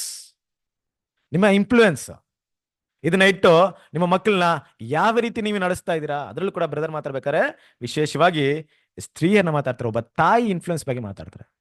ಒಬ್ಬ ತಾಯಿ ಇನ್ಫ್ಲೂಯೆನ್ಸ್ ತುಂಬಾ ದೊಡ್ಡದಾಗಿದೆ ಕ್ರಿಸ್ತನ ಪ್ರೀತಿಯ ಸಹೋದರರೇ. ಯಾವ ರೀತಿ ಇನ್ಫ್ಲೂಯೆನ್ಸ್ ಇದೆ ನೋಡ್ಬೇಕಾರೆ, ಒಂದ್ ಮನೆಯಲ್ಲಿ ಒಂದು ತಂದೆ ಇಲ್ಲದೆ ಇದ್ರು ಕೂಡ ಆ ಕುಟುಂಬ ಏನಾಗುತ್ತೆ? ನಡೆಯುತ್ತೆ. ಆದ್ರೆ ತಾಯಿ ಇಲ್ದೇ ಏನಾಗಲ್ಲ, ಕುಟುಂಬ ನಡೆಯೋದು ತುಂಬಾನೇ ಕಷ್ಟ. ನಾನು ತುಂಬಾ ಕುಟುಂಬನ ಗಮನಿಸಿದ್ದೀನಿ ಕ್ರಿಸ್ತನ ಪ್ರೀತಿಯ ಸಹೋದರರೇ. ಆ ತಾಯಿ ಹೇಗಾದ್ರೂ ಕುಟುಂಬನ ಏನ್ ಮಾಡ್ತಾರೆ? ನಡ್ಸ್ಕೊಂಡು ಹೋಗ್ಬಿಡ್ತಾರೆ ಅಲ್ವಾ? ಇದು ನಿಜವಾದಂತ ಸಂಗತಿ ನಮ್ಮ ಲೈಫ್ ಮುಂದೆ. ಆದ್ರೆ ಒಬ್ಬ ತಾಯಿ ಇಲ್ದೇ ಇದ್ರೆ ಆ ಕುಟುಂಬ ಏನಾಗಲ್ಲ, ತುಂಬಾನೇ ಕಷ್ಟ. ತಂದೆ ಎಷ್ಟೇ ಒಂದು ಬುದ್ಧಿವಂತಿಕೆ ಇದ್ರೂ ತುಂಬಾ ಕಷ್ಟ. ಇಲ್ಲಿ ಕೂಡ ನಾವು ಅದನ್ನೇ ನೋಡ್ತೀವಿ. ಒಬ್ಬ ತಾಯಿಯ ಇನ್ಫ್ಲೂಯೆನ್ಸ್ ಯಾವ ರೀತಿ ಇತ್ತು ಅಂದ್ರೆ, ಆ ತಾಯಿ ಏನ್ ಮಾಡ್ತಿದ್ರು? ತನ್ನ ಮಗಳು ಐಶ್ವರ್ಯ ಆಡಂಬರವಾಗಿ ಜೀವದಕ್ಕೆ ಪ್ಲಾನ್ ಮಾಡಿ ಅದನ್ನ ಕೇಳಕ್ಕೆ ಪ್ಲಾನ್ ಮಾಡ್ತಾ ಇದ್ರು. ಸಹೋದರ ಮಾತಾಡ್ಬೇಕಾರೆ ಇವತ್ತು ದೇವರಲ್ಲಿ ಒಡಂಬಡಿಕೆ ಮಾಡ್ಕೊಂಡಿರುವಂತ ಪ್ಯಾರೆಂಟ್ಸ್ ಕೂಡ ಹೀಗೆ ಇದ್ದಾರೆ. ಹೇಗಿದ್ದಾರಪ್ಪ ಅಂತ ನೋಡಿದ್ರೆ, ನೋಡ್ರಿ ಆ ಒಂದು ವಿಷಯವನ್ನ ನಾವು ಓದ್ಬಿಡೋಣ. ಪಾಯಿಂಟ್ ಇಲ್ಲಿ ಓದ್ಬಿಡ್ರಿ, ಕಾಣಿಸ್ತಾ ಇದೆಯಾ? ಕೆಲವು ಕ್ರೈಸ್ತ ತಾಯಂದಿರು ಸಹ ಹ್ಮ್. ಇಂಥ ಅವಕಾಶಗಳನ್ನು ತಟ್ಟನೆ ಬಳಸಿಕೊಂಡು ತಮ್ಮ ಮಕ್ಕಳನ್ನು ಪರಲೋಕ ಮಾರ್ಗದೆಡೆಗೆ ನಡೆಸುವಲ್ಲಿ ವಿಫಲರಾಗಿರುವುದಕ್ಕಾಗಿ ಹ್ಮ್. ಅವರ ಬಗ್ಗೆ ಅಯ್ಯೋ ಎನಿಸುತ್ತದೆ. ಅವರು ಪರಲೋಕದಲ್ಲಿ ಗಂಟು ಮಾಡಿಕೊಳ್ಳ ಸಲುವಾಗಿ ತಮ್ಮ ಲೌಕಿಕ ಹಿತಾಸಕ್ತಿಯನ್ನು ತ್ಯಾಗ ಮಾಡಲು ಬಯಸಿದರೂ ಸಹ ತಮ್ಮ ಮಕ್ಕಳ ವಿಷಯದಲ್ಲಿ ಪರಚಿಂತಕರಾಗಿರಬಾರದರಾಗಿ ನಮ್ಮ ಮಕ್ಕಳನ್ನು ಈ ಪರಲೋಕದ ವಿಷಯಗಳಲ್ಲಿ ಭಾಗವಹಿಸುವಂತೆ ನೋಡಿಕೊಳ್ಳುವಲ್ಲಿ ತಮ್ಮ ಹೊಣೆಗಾರಿಕೆಯಿಂದ ನುಣುಚಿಕೊಳ್ಳುವವರಾಗಿರುವರು. ಜ್ಞಾನ ಮಾರ್ಗವು ಯಾವಾಗಲೂ ಹಿತಕರವಾಗಿದ್ದು ಉಳಿದ ಇತರ ಮಾರ್ಗಗಳಲ್ಲಿಯೂ ಈಗಿನ ಮತ್ತು ಮುಂದಿನ ಸಂಕಟಗಳ ಕಡೆಗೆ ನಡೆಯುವವರೆಂಬುದನ್ನು ಗ್ರಹಿಸಲು ವಿಫಲರಾಗಿರುವರು. ಅಪೊಸ್ತಲರ ಈ ಮಾತುಗಳನ್ನು ಮನವರಿಕೆ ಮಾಡಿಕೊಳ್ಳುವರಲ್ಲಿ ವಿಫಲರಾಗಿರುವರು. ನೀವು ನಿಮ್ಮ ನಿಮ್ಮ ದೇಹಗಳನ್ನು ದೇವರಿಗೆ ಮೆಚ್ಚುಗೆಯಾಗಿಯೂ ಮೀಸಲಾಗಿಯೂ ಇರುವ ಸಜೀವ ಯಜ್ಞವಾಗಿ ಅರ್ಪಿಸಿರಿ.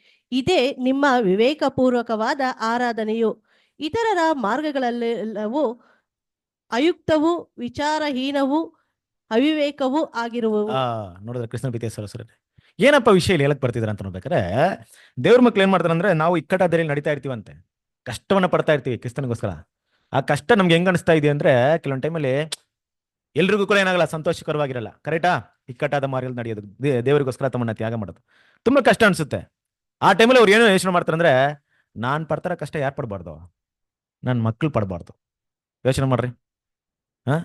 ಅವ್ರು ಹೆಂಗಿರ್ಬೇಕು? ಚೆನ್ನಾಗಿ ಜೀವನ ಮಾಡ್ಬೇಕು, ಲಕ್ಸುರಿ ಆಗಿರ್ಬೇಕು. ಸುಖಭೋಗವಾಗಿ ಜೀವನ ಮಾಡ್ಬೇಕು. ಅದಕ್ಕೆ ಏನ್ ಮಾಡ್ತಾ ಇರ್ತೀವಿ? ಪ್ಲಾನ್ ಮಾಡ್ತಾ ಇರ್ತೀವಿ. ನಾನ್ ನೋಡಿ ಅಂತ ದಾರಿಯಲ್ಲಿ ಅವ್ರು ನಡೆಯಕ್ಕೆ ಏನ್ ಮಾಡಲ್ಲ, ಇಷ್ಟನೇ ಪಡಲ್ಲ. ಕ್ರಿಸ್ತನ ಪ್ರೀತಿಯ ಸಹೋದರ, ಅದಕ್ಕೆ ಸಹೋದರ ಮಾತಾಡ್ಬೇಕಾರೆ ಮಕ್ಳಿಗೆ ಏನ್ ಮಾಡ್ರಿ, ಕಷ್ಟಾನುಭವಗಳನ್ನ ತಿಳಿಸ್ಕೊಡ್ರಿ. ಮುಂದಿನ ಬರುವಂತ ಲೋಕದ ಒಂದು ಸಮಸ್ಯೆಗಳನ್ನ ತಿಳಿಸ್ಕೊಡ್ರಿ. ಮುಂದೆ ಬರುವಂತ ಲೋಕದ ಸಮಸ್ಯೆ ಎಷ್ಟು ಮಟ್ಟಿಗೆ ಕ್ರಿಟಿಕಲ್ ಕಂಡೀಷನ್ ಇದೆ ಅಂದ್ರೆ, ಸುಖಭೋಗವಾಗಿ ಜೀವಿಸುವವನು ಏನಾಗ್ತಾನೆ, ಜೀವಂತವಾಗಿರ್ಬೇಕು, ಸಾಯ್ತಾನೆ ಅಂತ ವಾಕ್ಯ ಇದೆ. ಕರೆಕ್ಟಾ? ಕನ್ನಡದಲ್ಲಿ ಯಾವ ರೀತಿ ಬರ್ತಾ ಇದೆ ಅದು ವಾಕ್ಯ? ಸುಖಭೋಗമായി வாழ்கிறவன் ಉಯಿರೋಡ ಸತ್ತವನ್ ಅಂತಿದೆ. ಕರೆಕ್ಟಾ? ಮುಂದಿನ ಒಂದು ವಿಚಾರಗಳು ತಗೊಂಡಾಗ ತುಂಬಾ ಕಷ್ಟವಾದ ವಿಷಯಗಳಿದೆ. ಕಷ್ಟಗಳನ್ನ ಹೇಗೆ ನಿಭಾಯಿಸೋದು, ಕಷ್ಟವರ ಪರಿಸ್ಥಿತಿನ ಹೇಗೆ ಮುಂದೆ ಬರೋದು, ಇಂಥ ವಿಷಯಗಳನ್ನ ಏನ್ ಮಾಡ್ಬೇಕು ಅವ್ರಿಗೆ ತಿಳಿಸ್ಕೊಡ್ರಿ. ನೀವು ಹೋಗುವಂತ ಇಕ್ಕಟ್ಟದ ಮಾರ್ಗದಲ್ಲಿ ಹೋಗೋದಕ್ಕೆ ಅವ್ರನ್ನ ಏನ್ ಮಾಡ್ರಿ, ಪ್ರಯತ್ನ ಮಾಡ್ರಿ. ಸೊ ಅದ್ ಬದಲಾಗಿ ಇವತ್ತು ದೇವ್ರ ಸಹೋದರ ಏನ್ ಮಾಡ್ತಾ ಇದ್ರ ಅಂದ್ರೆ, ಅವರು ತುಂಬಾ ಲಕ್ಸುರಿ ಆಗಿ ತುಂಬಾ ಚೆನ್ನಾಗಿ, ಅಲ್ಲ ನಾವು ಪಡ್ತಾರಂತ ಕಷ್ಟದಲ್ಲಿ ಬದುಕಿದೆ ಹೇಗ್ ಬದುಕಬೇಕಂತ ಒಂದು ಟೀಚಿಂಗ್ ಏನ್ ಮಾಡ್ತಾ ಇದಾರೆ, ಅವರಿಗೆ ಕೊಡ್ತಾ ಇರೋದು. ಇದು ವಿಪರ್ಯಾಸವಾದಂತ ಒಂದು ವಿಷಯವಾಗಿದೆ ದೇವ್ರ ಮಕ್ಕಳು. ಅದರಿಂದ ಈ ವಿಷಯವನ್ನ ನಾವು ಮನಸ್ಸಲ್ಲಿ ಇಟ್ಕೊಂಡು, ಹೆರೋದಿಲ್ಲ ಈ ಒಂದು ಘಟನೆನ ಮನಸ್ಸಲ್ಲಿ ಇಟ್ಕೊಳ್ಳೋಣ.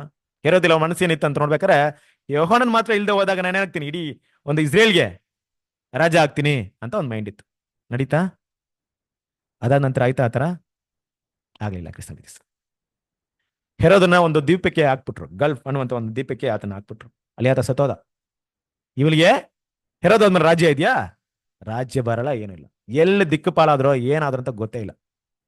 ಅವಳ ಆಸೆ ಏನಾಯ್ತು, ಸಿಕ್ಕಿದ್ರೆ ಅರ್ಧ ರಾಜ್ಯ ಸಿಕ್ತಿತ್ತು, ಆದ್ರೆ ಏನಾಗ್ಲಿಲ್ಲ, ಪೂರ್ತಿ ರಾಜ್ಯಕ್ಕೆ ಆಸೆ ಪಟ್ಟು ಏನೇ ಇಲ್ಲದೆ ಹೋಯ್ತು. ಸೊ ದೇವರ ಮಕ್ಕಳು ಇಲ್ಲಿ ಒಂದು ಲೆಸನ್ ಏನಿದೆ, ಇವತ್ತಿನ ಒಂದು ಪ್ರಪಂಚದಲ್ಲಿ ನಾವು ಈ ಲೋಕವನ್ನ ಸಂಪೂರ್ಣವಾಗಿ ತ್ಯಾಗ ಮಾಡಿ ಪರಲೋಕದ ಒಂದು ವಿಷಯನ ನಾವು ಕರೆಗೆ ಹೋಗ್ತಾ ಇರ್ಬೇಕಾರೆ, ಯಾವುದೇ ಕಾರಣಕ್ಕೂ ಅನೀತಿಯಾದ ರೀತಿಯಲ್ಲಿ ಲೋಕನ ಅನುಭವಿಸೋಕೆ ನಾವು ಇಷ್ಟಪಟ್ರೆ ನಮ್ಮ ಕರೆನೂ ಹೋಗುತ್ತೆ, ನಾವು ಕೂಡ ಏನಾಗ್ತೀವಿ, ಸಂಪೂರ್ಣವಾಗಿ ಆ ಒಂದು ದೇವರ ಒಂದು ಐಕ್ಯದಿಂದ ಬಿದ್ದು ಹೋಗ್ತೀವಿ ಅಂತ ವಿಷಯವನ್ನು ನೋಡ್ತೀವಿ. ಆದ್ರಿಂದ ಒಂದು ವಿಷಯವನ್ನ ನಾವು ನೆನಪಲ್ಲಿ ಇಟ್ಕೊಳ್ಳೋಣ. ಕೊನೆಯದಾಗಿ ನಾವು ಒಂದು ನಮ್ಮ ವಾಕ್ಯದ ಒಂದು ಹೆಡ್ಲೈನ್ಸ್ ನ ನೋಡೋಣ. ಏನ್ ವಾಕ್ಯವನ್ನು ಓದಿದ್ವಿ? ಪ್ರಕಟಣೆ 2ನೇ ಅಧ್ಯಾಯ 10ನೇ ವಾಕ್ಯ ಓದ್ಬಿಡ್ರಿ ಅದನ್ನ.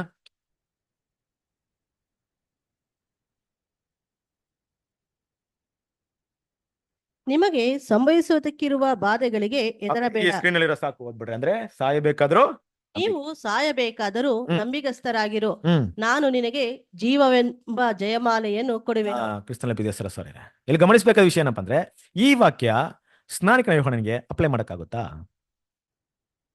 ಮಾಡ್ಬೋದಾ? ಎಲ್ಲದ ದೇವ್ರು ಹೇಳಿದ್ರ ಸ್ನಾನಿಕ ಯೋಹಾನನಿಗೆ, ನೀನ್ ಸಾಯಬೇಕಾದ್ರೆ ನಂಬಿಕಸ್ತನಾಗಿರೋ, ಜೀವವೆಂಬ ಜಯಮಾಲೆ ಕೊಡ್ತೀನಿ ಅಂದ್ಬಿಟ್ಟು. ಈ ವಾಕ್ಯ ಯಾರಿಗೆ ಅಪ್ಲೈ ಆಗುತ್ತೆ? ಸಭೆಗೆ ಅಪ್ಲೈ ಆಗುತ್ತೆ. ಸ್ನಾನಿಕನ ಯೋಹಾನ ಏನಾಗಲ್ಲ, ಅಪ್ಲೈ ಆಗಲ್ಲ. ಆದ್ರೆ ಆಂಟಿ ಟೈಪಲ್ ಸ್ನಾನಿಕನ ಯೋಹಾನನಿಗೆ ಏನಾಗುತ್ತೆ, ಅಪ್ಲೈ ಆಗುತ್ತೆ. ಕರೆಕ್ಟಾ? ಹೇಗೆ ಸ್ನಾನಿಕನ ಯೋಹಾನ ಅವತ್ತಿದ್ರೋ ಅದೇ ರೀತಿ ಅಂತ್ಯಕಾಲದ ಸಭೆ ಏನಿದೆ, ಸ್ನಾನಿಕನ ಯೋಹಾನ ರೀತಿಯಲ್ಲಿ ಇದೆಯಾ? ಇವತ್ತು ಅವತ್ತು ಹೆರೋದಿದ್ದಾಗೆ ಇವತ್ತೇನಿದೆ ಆ ಸ್ಥಾನದಲ್ಲಿ? ಗೌರ್ಮೆಂಟ್ ಇದೆಯಾ? ಹೆರೋದಿಲಿದ್ದಾಗೆ ಮಹಾಬಾಬಿಲೋನ್ ಇದೆಯಾ? ಸೊಲೋಮಿ ಇದ್ದಾಗೆ ಆಕೆಯ ಮಗಳಿದಾರ? ಇವರೆಲ್ಲ ಒಟ್ಟಿಗೆ ಕೂಡ್ಬೇಕಾದ್ರೆ ಅವರು ಯಾರ ತಲೆನ ತೆಗಿಬೇಕಂತ ಪ್ಲಾನ್ ಮಾಡ್ತಾರೆ. ಇವತ್ತು ಆ ಕ್ರಿಶ್ಚಿಯನ್ಡಮ್ಗೆ ತುಂಬಾ ಅಪೋಸಿಟ್ ಆಗಿರೋರು ಯಾರು? ಸಭೆ. ನಮ್ಮ ಬೋಧನೆ, ನಮ್ಮ ಸತ್ಯ. ಕರೆಕ್ಟಾ? ನಮ್ಮನ್ನ ತಿಳ್ಕೊಂಬಿಡ್ರಿ, ನಮ್ಗೆ ಯಾರು ಗೊತ್ತಿಲ್ಲ ಅಂದ್ಬಿಟ್ಟು ಬಹು ಬೇಗ ನಮ್ಮನ್ನ ಗುರುತಿಡಿತಾರೆ, ನಮ್ಮನ್ನ ಈಸಿಯಾಗಿ ಐಡೆಂಟಿಫಿಕೇಶನ್ ಮಾಡ್ತಾರೆ. ಮುಂದಿನ ದಿನಗಳಲ್ಲಿ ನಾವ್ ಯಾರಂತ ಲೋಕಕ್ಕೆ ಎದ್ದು ಕಾಣುತ್ತೆ ಕ್ರಿಸ್ತನ ಪ್ರೀತಿಯ ಸಹೋದರ. ಆ ಒಂದು ಕ್ಷಣದಲ್ಲಿ ದೇವರ ಮಕ್ಕಳು ಎಂತಹ ಒಂದು ವಿಷಯವನ್ನ ತೋರ್ಸಕ್ಕೆ ನಾವು ಸಿದ್ಧವಾಗಿರ್ತೀವಿ. ನಮ್ಮ ಗುಣಗಳು ಎಷ್ಟು ಮಟ್ಟಿಗೆ ಬೆಳೆದಿದೆ ವಾಕ್ಯ ನೋಡ್ತೀವಿ. ಮರಣಬರಿಗೆ ನಂಬಿಕೆಸ್ತನಾಗಿರುವಂತ ವಿಷಯ ಯೋಹಾನನಿಗೆ ಕೊಡ್ಲಿಲ್ಲ, ಆದ್ರೆ ಯೋಹಾನನಿಗೆ ಒಂದು ಸ್ಪೆಷಲ್ ಆದಂತ ಒಂದು ಅವಕಾಶ ಇತ್ತು. ಏನಪ್ಪಾ ನೋಡಿದ್ರೆ ಆಗ್ಲೇ ಓದಿದ್ವಲ್ಲ, ಮತ್ತೇನು ಸುವಾರ್ತೆ 11 ಸ್ತ್ರೀಗಳು ಹುಟ್ಟಿದವರಲ್ಲಿ ಸ್ನಾನಿಕನ ಯೋಹಾನನಿಗಿಂತ ದೊಡ್ಡವರು ಆ ಮಹಿಮೆ ಎಲ್ಲಿ ಸಿಗುತ್ತೆ ಅವ್ರಿಗೆ? ಯಾವಾಗ?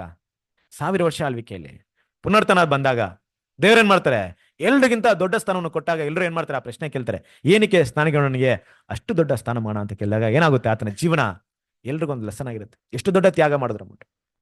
ಆದ್ರೆ ಈ ವಾಕ್ಯ ರೆವಲ್ಯೂಷನ್ ಪ್ರಕಟಣೆ 2ನೇ ಅಧ್ಯಾಯ 10ನೇ ವಾಕ್ಯ ಅವರಿಗೆ ಬದಲಾಗಿ ದೇವ್ರ ಮಕ್ಕಳಾದ ನಮಗೆ ಅನ್ವಯವಾಗುತ್ತೆ. ಹಾಗಿರ್ಬೇಕಾದ್ರೆ ದೇವ್ರ ಮಕ್ಕಳು ಸಾಯುವವರೆಗೂ ನಂಬಿಕಸ್ತನಾಗಿರೋಂಥ ವಿಷಯ ಅಷ್ಟೇನೋ ಸುಲಭವಾದ ವಿಷಯವಲ್ಲ. ಈ ವಿಷಯವನ್ನ ದೇವರು ಸ್ನಾನಿಕನ ಯೋಹಾನ ಜೀವನ ಬಿಟ್ಟು ನಮಗೆ ಪಾಠ ತೋರಿಸಿದ್ದಾರೆ. ನೋಡ್ರಿ, ಯೋಹಾನ ಕೂಡ ಡೌಟ್ ಬಂತು. ಆ ಅಪನಂಬಿಕೆನ ಅವ್ರು ಹೇಗೆ ರೆಕ್ಟಿಫೈ ಮಾಡಿದ್ರು, ಅಲ್ಲಿಂದ ಹೇಗೆ ಅವರು ರಿಲೀಸ್ ಆಗಿ ಮತ್ತೆ ಒಳ್ಳೆ ಭಾವನೆಯಲ್ಲಿ ಬಂದ್ರು. ಕೊನೆಯ ಹಂತದಲ್ಲಿ ಬರ್ಬೇಕಾದ್ರೆ ತಲೆನ ತೆಗಿಬೇಕಾದ್ರೂ ಕೂಡ ಏನಾಗ್ಲಿಲ್ಲ, ಆ ನಂಬಿಕೆನ ಕಳ್ಕೊಳ್ಳಿಲ್ಲ. ಅದೇ ರೀತಿಯಾಗಿ ದೇವ್ರ ಮಕ್ಕಳು ನೀವೇನಾಗಿರ್ರಿ, ಸಾಯುವವರೆಗೇನಾಗ್ರಿ, ನಂಬಿಕಸ್ತನಾಗಿರ್ರಿ. ನಂಬಿಕಸ್ತರಾಗಿದ್ದಾಗ ನಿಮ್ಗೆ ಜೀವವೆಂಬ ಜಯಮಾಲೆನ ಕೊಡ್ತಾನೆ. ಕ್ರಿಸ್ತನ ಪ್ರೀತಿಯ ಸಹೋದರರೇ, ಪಾಠ ಮುಗೀತು. ಓಕೆನಾ? ಸಾಗಿರ್ಬೇಕಾರೆ ಇದೊಂದು ಚಿಕ್ಕ ಪಾಠವಾಗಿದ್ರೆ ನಿಮ್ಗೊಂದ ಒಂದು ಲೆಸನ್ ಆಗಿರ್ಬೋದು. ಇನ್ನೂ ಹೆಚ್ಚಾಗಿ ದಯವಿಟ್ಟು ಕೆಲವೊಂದು ಪಾಯಿಂಟ್ ಮಾತಾಡ್ಬೇಕಾರೆ ಇದು ನನಗೆ ಪರ್ಟಿಕ್ಯುಲರ್ ಆಗಿ ಮಾತಾಡಿದ್ರು, ನನಗೆ ಅನ್ಸುತ್ತೆ, ಆ ರೀತಿಯ ಭಾವನೆಲ್ಲ ತಗೊಳಕ್ ಹೋಗ್ಬೇಡ್ರಿ. ಯಾಕೆಂದ್ರೆ ನಾನು ಓವರ್ ಆಲ್ ಅದನ್ನ ಏನಿದೆ ಹಾಗೆ ಪ್ರಿಪೇರ್ ಮಾಡಿದ್ದೀನಿ. ರಿಫರೆನ್ಸ್ ನಂಬರ್ ಕೊಡಿ, ನೀವು ಬೇಕಾದ್ರೆ ಅದ್ರಲ್ಲಿ ಓದ್ ನೋಡ್ರಿ. ಎಲ್ರಿಗೂ ನಮ್ಗಿರುವಂತ ವಿಷಯಗಳು ಏನ್ ಮಾಡ್ಕೊಳ್ಳೋಣ, ಇದು ಸಮಯ, ಕರೆಕ್ಟ್ ಅಲ್ವಾ? ಏನ್ ಸಮಯ ಅಂದ್ರೆ ನಮ್ಮನ್ನ ತಿದ್ಕೊಳ್ಳಕ್ಕೆ ಸಮಯ ಇದೆ, ಕರೆಕ್ಟ್ ಅಲ್ವಾ? ನಾವು ಪರಿಪೂರ್ಣವಾದ್ಮೇಲೆ ಅಲ್ಲಿ ಏನೂ ಇರಲ್ಲ. ಅಂದ್ರೆ ಆಗ್ಬೇಕಾದ್ರೆ ಮೊದಲು ನಾವೇನ್ ಮಾಡ್ಬೇಕು, ತಿದ್ಕೊಳ್ಳುವಂತ ಕೆಲಸಗಳಿರುತ್ತೆ. ದೇವರು ಇವತ್ತು ನಮ್ಮನ್ನ ಯಾರನ್ನ ಇಟ್ಟು ತಿದ್ದಕ್ಕೆ ಪ್ರಯತ್ನ ಪಟ್ಟಿದ್ದಾರೆ? ಸ್ನಾನಿಕನ ಯೋಹಾನನ ಇಟ್ಟು, ಹೆರೋದಿನ ಇಟ್ಟು ಇವರೆಲ್ಲರನ್ನ ಇಟ್ಟು ಏನ್ ಮಾಡಿದ್ದಾರೆ? ಇಂತಹ ಗುಣಗಳಲ್ಲಿ ಯಾವ ಗುಣಗಳು ನಿಮ್ಮಲ್ಲಿ ಇರಬೇಕು, ಯಾವ ಗುಣಗಳು ನಿಮ್ಮಲ್ಲಿ ಇರಬಾರ್ದು ಅನ್ನೋದನ್ನ ನೀವು ಮನದಟ್ಟು ಮಾಡ್ಕೊಂಡು ನೀವು ನಂಬಿಕಸ್ಥರಾಗಿದ್ರೆ ಜಯಮಾಲ ನಿಮಗೆ ಸಿಗುತ್ತಂತ ವಿಷಯಗಳನ್ನ ಇಲ್ಲಿ ಹೇಳಿದ್ದಾರೆ. ಈ ಒಂದು ಅವಕಾಶ ಕೊಟ್ಟಂತ ತಂದೆ ದೇವರಿಗೆ ಕರ್ತನಾದ ಯೇಸು ಕ್ರಿಸ್ತನ ಮೂಲಕ ಕೃತಜ್ಞತೆ ಸಲ್ಲಿಸುತ್ತಾ, ತಾಳ್ಮೆಯಿಂದ ಕೇಳಿದಂತ ನಿಮ್ಮೆಲ್ಲರಿಗೂ ಕೃತಜ್ಞತೆ ಸಲ್ಲಿಸುತ್ತಾ ಈ ಪಾಠ ಮುಗಿಸ್ತೀನಿ. ದೇವರು ಈ ಪಾಠವನ್ನ ಆಶೀರ್ವದಿಸಲಿ. ಆಮೆನ್.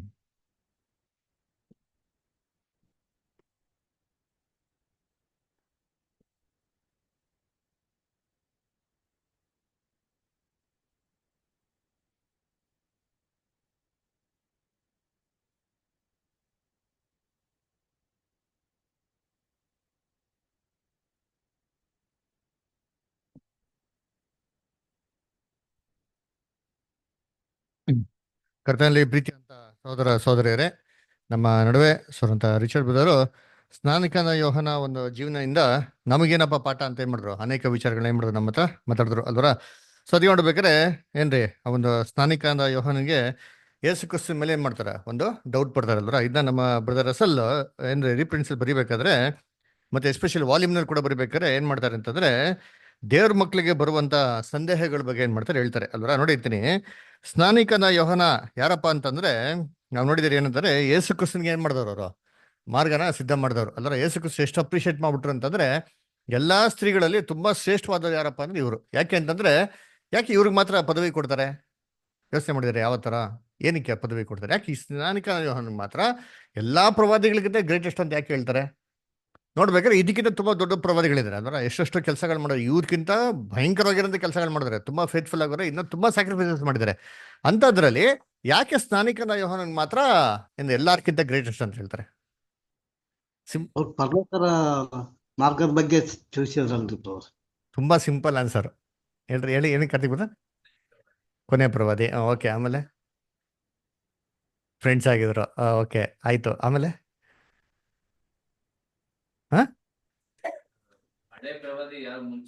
ಸ್ವಾಮಿ ದಾರಿನ ಸಿದ್ಧ ಮಾಡಕ್ ಬಂದಿದ್ರಿ ಅವ್ರು. ಅಷ್ಟೇ, ಸಿಂಪಲ್ ಆನ್ಸರ್ ನೋಡ್ರಿ. ರೇಷ್ಮೆ ಸ್ಟಾರ್ ಅಲ್ಲ ಅದೇ ಏನದು, ಏನ್ ಸಿಸ್ಟರ್ ಹೇಳಿ ರೇಷ್ಮೆ ಸ್ಟಾರ್?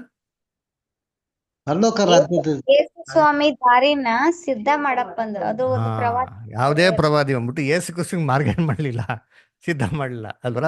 ಅಂದ್ರೆ ಏನು, ಯೇಸು ಕ್ರಿಸ್ತನ್ ಮಿನಿಸ್ಟ್ರಿಗೆ ಸಿಂಪಲ್ ಆಗಿ ದಾರಿ ರೆಡಿ ಮಾಡ್ಕೊಟ್ಟಿದಾರ. ಅಷ್ಟೇ ಸರ್ ಅಲ್ವರ. ಅಂದ್ರೆ ಇವತ್ತು ನಾವೆಲ್ಲರೂ ಹೋಗ್ತೀನಪ್ಪ ಕ್ಲಾಸ್ ಕೇಸ್ ಮಾಡ್ಬೇಕು ಅಂದ್ರೆ, ನಾವು ಬರೋಕ್ಕೆ ಮುಂಚೆ ಬ್ರೋಸ್ ಎಲ್ಲ ರೆಡಿ ಮಾಡಿದ್ರೆ ಹೆಂಗಿರ್ತದೆ?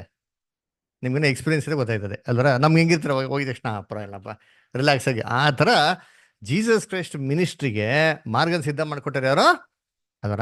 ಯೋಹಾನ ಏನ್ ಮಾಡೋದು, 6 months ಬಿಫೋರ್ ಇಂದ ನೀವೆಲ್ಲ ಮನೆ ತಿರುಗಿ ಅಂತ ಹೇಳ್ಬಿಟ್ಟು ಎಷ್ಟೋ ಜನ ಏನ್ ಮಾಡೋರು, ಡಿಸೈಪಲ್ಸ್ನ ಸಂಪಾದನೆ ಮಾಡಿದ್ರು ಅದರ. ಸುಮಾರು ಜನ ಅಂದ್ರೆ ಮೋದಿ ಥೌಸಂಡ್ಸ್ ಆಫ್ ಪೀಪಲ್, ಒಬ್ರು ಇಬ್ರು 100 200 300 ಅಲ್ಲ, ಆ ಥೌಸಂಡ್ಸ್ ಆಫ್ ಪೀಪಲ್ಗೆ ಯೇಸು ಕ್ರಿಸ್ತನ ಹೋಗ್ಬಿಟ್ಟು ಹೇಳ್ತಾರೆ, ನೋಡಪ್ಪ ನಾನು ಬರೋದ್ ನಂತರ ಬರ್ತಾನೆ ಅಂತ ಹೇಳಿದ್ನಲ್ಲ, ಅವ್ನು ಶೂಲೇಸ್ ಕೂಡ ಬಿಚ್ಚೋದಕ್ಕೆ ಯೋಗ್ಯತೆ ಇಲ್ಲ ಅನ್ನಲ್ಲ. ನೋಡು ಅವ್ರೇ ನೀವೇನ್ ಮಾಡ್ರಿ, ಅವ್ರನ್ನ ಫಾಲೋ ಮಾಡಿ ಅಂತ ಹೇಳ್ತಾರೆ. ಅವಾಗ ಯೇಸು ಕ್ರಿಸ್ತಿಗೆ ಏನಾಯ್ತು ಏನ್ರಿ, ಅವ್ರ ಕೆಲಸ ಏನಾಯ್ತು, ಈಸಿ ಆಯ್ತು ಅಲ್ವರ. ಅದಕ್ಕೆ ನಾವು ಏಷಾಯ ಬರೆದ ಗ್ರಂಥದ ಏನ್ ನೋಡ್ತೀವಿ ಅಂದ್ರೆ, ಅವ್ರು ಕೂಗಾಡೋದಿಲ್ಲ ಎಗರಾಡೋದಿಲ್ಲ ಅಂತ ನೋಡ್ತೀರಿ. ಯಾಕೆ ಅಂದ್ರೆ ಸ್ಥಾನಿಕ ಏನ್ ಮಾಡ್ಬಿಟ್ರೆ, ಆಡಿ ಕೂಗಾಡಿ ಎಗರಾಡಿ ಎಲ್ಲ ಕೆಲಸಗಳು ಮಾಡ್ಬಿಟ್ಟವ್ರೆ ಅದರ. ಯೇಸು ಕ್ರಿಸ್ತಿಗೆ ಏನಾಯ್ತು ಸುಲಭ. ಅದಕ್ಕೆ ನೋಡ್ಬೇಕಾದ್ರೆ ಸ್ತ್ರೀಯಲ್ಲಿ ತುಂಬಾ ಶ್ರೇಷ್ಠವಾದ ಯಾರು ಅಂತಂದ್ರೆ, ಯಾವುದೇ ಪ್ರವಾದಿ ಯೇಸು ಕ್ರಿಸ್ತ ಬರೋ ಟೈಮಲ್ಲಿ ಇದ್ದಿ ಕ್ರಿಸ್ತನ್ಗೆ ಏನ್ ಮಾಡಲಿಲ್ಲ, ಮಾರ್ಗಗಳನ್ನ ಸಿದ್ಧ ಮಾಡ್ಕೊಡ್ಲಿಲ್ಲ ಅದರ. ನೋಡಿ ಅಷ್ಟು ಶ್ರೇಷ್ಠವಾದವರು ಯೇಸು ಕ್ರಿಸ್ತನ ಅಪ್ರಿಷಿಯೇಟ್ ಮಾಡಿದವ್ರಿಗೆ ಇವಾಗ ಏನ್ ಬಂದ್ಬಿಡ್ತು, ಕ್ರೈಸ್ಟ್ ಮೇಲೆ ಡೌಟ್ ಬಂದ್ಬಿಡ್ತು. ಯಾಕೆ ಡೌಟ್ ಬಂತು? ಇವರೆಲ್ಲವ್ರೆ ಜೈಲಲ್ಲವ್ರೆ. ನೆಕ್ಸ್ಟ್ ಏನಾಗ್ತಂತ ಯಾರು ಗೊತ್ತು? ನನ್ಗೆ ಗೊತ್ತು. ಯಾಕಂದ್ರೆ ಖಂಡಿತವಾಗೂ ಇವ್ರು ಮಾಡಿರೋ ಕೆಲಸಕ್ಕೆ ಇವ್ರು ಏನ್ ಕೊಡ್ತಾರೆ, ಇಲ್ದಿದ್ದೆಲ್ಲ ಸಂಸಾರದಲ್ಲಿ ಹೇಗೆ ತಲೆ ಹಾಕ್ಬೇಕು ಅಲ್ವರ. ಅವ್ರ ಹೆಂಡತಿ ಬಗ್ಗೆ, ಇವ್ರ ಗಂಡನ ಬಗ್ಗೆ ಯಾರು ಏನಾರ ಕಟ್ಕೊಂಡ್ಲಿ, ನಮ್ಗೇನ ಬಗ್ಗೆ ಸುಮ್ಮನೆ ಇದ್ರೆ ಆಯ್ತಾ ಇರಲ್ಲ. ಇವ್ರಾಗ ಏನ್ ಮಾಡಿದ್ರು, ಕಿರಿಕಿರಿ ಹೇಳೋದು, ಬ್ಯಾಡದಿರೋ ವಿಚಾರಗಳು ಅಲ್ವರ. ಅದಕ್ಕೆ ನೋಡಿ ಅಂತಾರೆ ಏನ್ರಿ, ಇದನ್ನ ನಮ್ಮ ಬ್ರದರ್ ಅಸಲ್ ಹೇಳ್ತಾರೆ ಏನ್ರಿ, ಬ್ಯಾಡದಿರೋ ವಿಚಾರದಲ್ಲಿ ತಲೆ ಹಾಕ್ಬಾರ್ದು ಅಂತ ಹೇಳ್ತಾರೆ. ಜ್ಞಾನೋಕ್ತಿಯಲ್ಲಿ ಏನ್ ಹೇಳ್ತಾರೆ, ಬೇರೆಯವ್ರ ವಿಚಾರದಲ್ಲಿ ತಲೆ ಹಾಕ್ದವನು ಏನಂತೆ ಓದಿದ್ರು. ಎಲ್ಲಿ ಬರ್ತಾ ನೋಡಿ ವಾಕ್ಯ, ಯಾರು ಕಂಡಿಡ್ತಾರೆ ನೋಡ್ರಿ, ನಾಯಿನ ಕಿವಿ ಹಿಡ್ದು ಏನ್ ಮಾಡ್ದಂಗೆ ಅಂತೆ ಎತ್ತದಂಗೆ ನಾಯಿನ ಕಿವಿಡ್ದು ಎತ್ತರಿ ಅಂತಂದ್ರೆ ನೀವು ಎಷ್ಟೇ ಸಾಕಿರ ಮುದ್ದಾಗಿರೋ ನಾಯಿ ಇರಲಿ ಅದನ್ನ ಕಿವಿಡ್ದು ಎತ್ತು ನೋಡಿ ಏನು ಮಾಡ್ತಾರೆ ನೋಡೋಣ ಕಚ್ಬಿಡ್ತದೆ ಅಲ್ವರ. ಅದಕ್ಕೆ ನೋಡ್ಬೇಕಾದ್ರೆ ಹುಷಾರಾಗಿರಿ ಅಂತ ಹೇಳೋದು. ಅದಕ್ಕೆ ಏನ್ರಿ ಸ್ನಾನಿಕ ಯೋಹಾನ ದೇವ್ರು ಕೊಟ್ಟಿರೋ ಕೆಲಸ ಏನೋ ನೀ ನೆಕ್ಸ್ಟ್ ಟೈಮು ಕಾರ್ತಿಕ್ ಬುದ್ಧ ಪಕ್ಕದಾಗ ಕೂತ್ಕೊಂಬಿಡಿ ಸೊರೈತದೆ, ಇಲ್ಲ ನನ್ನ ಪಕ್ಕದಾಗ ಕೂತ್ಕೋ, ಓಕೆನಾ? ಸರಿ. ಏನ್ ಗೊತ್ತಾ, ಯೋಹಾನ ಬಂದ್ಬಿಟ್ಟು ಏನ್ ಕೆಲಸ ಮಾಡ್ಬೇಕಾಯ್ತು, ಯಾರಿಗೆ ದಾರಿ ರೆಡಿ ಮಾಡ್ಬೇಕಾಯ್ತು? ಕರ್ತನಿಗೆ ತರ ಏಸು ಇವ್ರಿಗೋಗಿ ಬೇರೆ ಕೆಲಸ ರಾಜನಿಗೆ ರೆಡಿ ಮಾಡ್ಬೇಕೈತೆ ಅಲ್ವರ. ಸೊ ಇವ್ರು ಏನ್ ಮಾಡ್ಬೇಕಾಯ್ತು, ತನ್ನ ಎಷ್ಟು ಕೆಲಸ ಅಷ್ಟೇನ್ ಮಾಡ್ಬೇಕಾಯ್ತು ನೋಡ್ಬೇಕು. ಎನಿವೆ ಇದಲ್ಲಿ ನೋಡ್ಬೇಕಾದ್ರೆ 6ನೇ ವಾಲ್ಯೂಮ್ನ ಹೇಳ್ಬೇಕಾದ್ರೆ ನಮ್ಮ ಬ್ರದರ್ ಏನಪ್ಪ ಹೇಳ್ತಾರೆ ಅಂತಂದ್ರೆ, ಇಲ್ಲಿ ಕ್ರೈಸ್ಟ್ ಬಂದಿದ್ರು, ಪ್ರೆಸೆನ್ಸ್ ಇತ್ತು. ಆ ಪ್ರೆಸೆನ್ಸ್ ನ ನೋಡಿಸ್ದವ್ರೆ ಜನಗಳಿಗೆ ಯಾರೋ? ಯೋಹಾನ. ಅರೆ ಯೋಹಾನನ್ಗೆ ಏನಾಗ್ಬಿಡ್ತು ಇವಾಗ? ಸಂದೇಹ ಬಂದ್ಬಿಡ್ತು. ಸೊ ಇದನ್ನ ಬ್ರದರ್ ಹೆಸರು ಹೇಳ್ಬೇಕಾದ್ರೆ 6th ವಾಲ್ಯೂಮ್ನಲ್ಲಿ, 6th ಅಂತೀನಿ, ನಮ್ಮ 4th ವಾಲ್ಯೂಮ್ನಲ್ಲಿ ಮತ್ತೆ 2nd ವಾಲ್ಯೂಮ್ ಹೇಳ್ಬೇಕಾದ್ರೆ ಹೇಳ್ತಾರೆ ಅಂದ್ರೆ ಏನ್ರಿ, ಎಷ್ಟೋ ಜನ ದೇವ್ರ ಮಕ್ಳು ಸೆಕೆಂಡ್ ಪ್ರೆಸೆನ್ಸ್ ನ ಡಿಕ್ಲೇರ್ ಮಾಡ್ದವ್ರಿಗೇನೆ ಕ್ರಿಸ್ತನ 2ನೇ ಬರುವಿಕೆನೆ ಬಗ್ಗೆ ಏನಾಗ್ಬಿಡ್ಬೋದು ಲಾಸ್ಟ್ ಟೈಮಲ್ಲಿ, ಅವ್ರನ್ನೇನು ಓಡಿಸಂತ ಟೈಮಲ್ಲಿ ಅವ್ರಿಗೆ ಅದ್ರ ಮೇಲೆ ಏನಾಗ್ಬಿಡ್ಬೋದು, ಡೌಟ್ಗಳು ಬಂದ್ಬಿಡ್ಬೋದು. ಓ ಏಸು ಕುಸು ಬಂದ್ಬಿಟ್ಟವ್ರಾ ಇಲ್ವಲ್ಲ, ಆತರ ಏನೋ ಕಾಣಿಸ್ತಿಲ್ವಾ ಅಂತ ಏನಾಗ್ಬೋದು, ಒಂದು ಸಂದೇಹಗಳು ಬರ್ಬೋದು ಅಂತ ಹೇಳ್ತಾರೆ. ನೋಡಿ ವಾಕ್ಯ ಓದನ ಆ ಥರ ಬರೋ ಸಾಧ್ಯತೆ ಇದೆ ಅಂದ್ರೆ ಎಸ್ ಬರ್ತದೆ.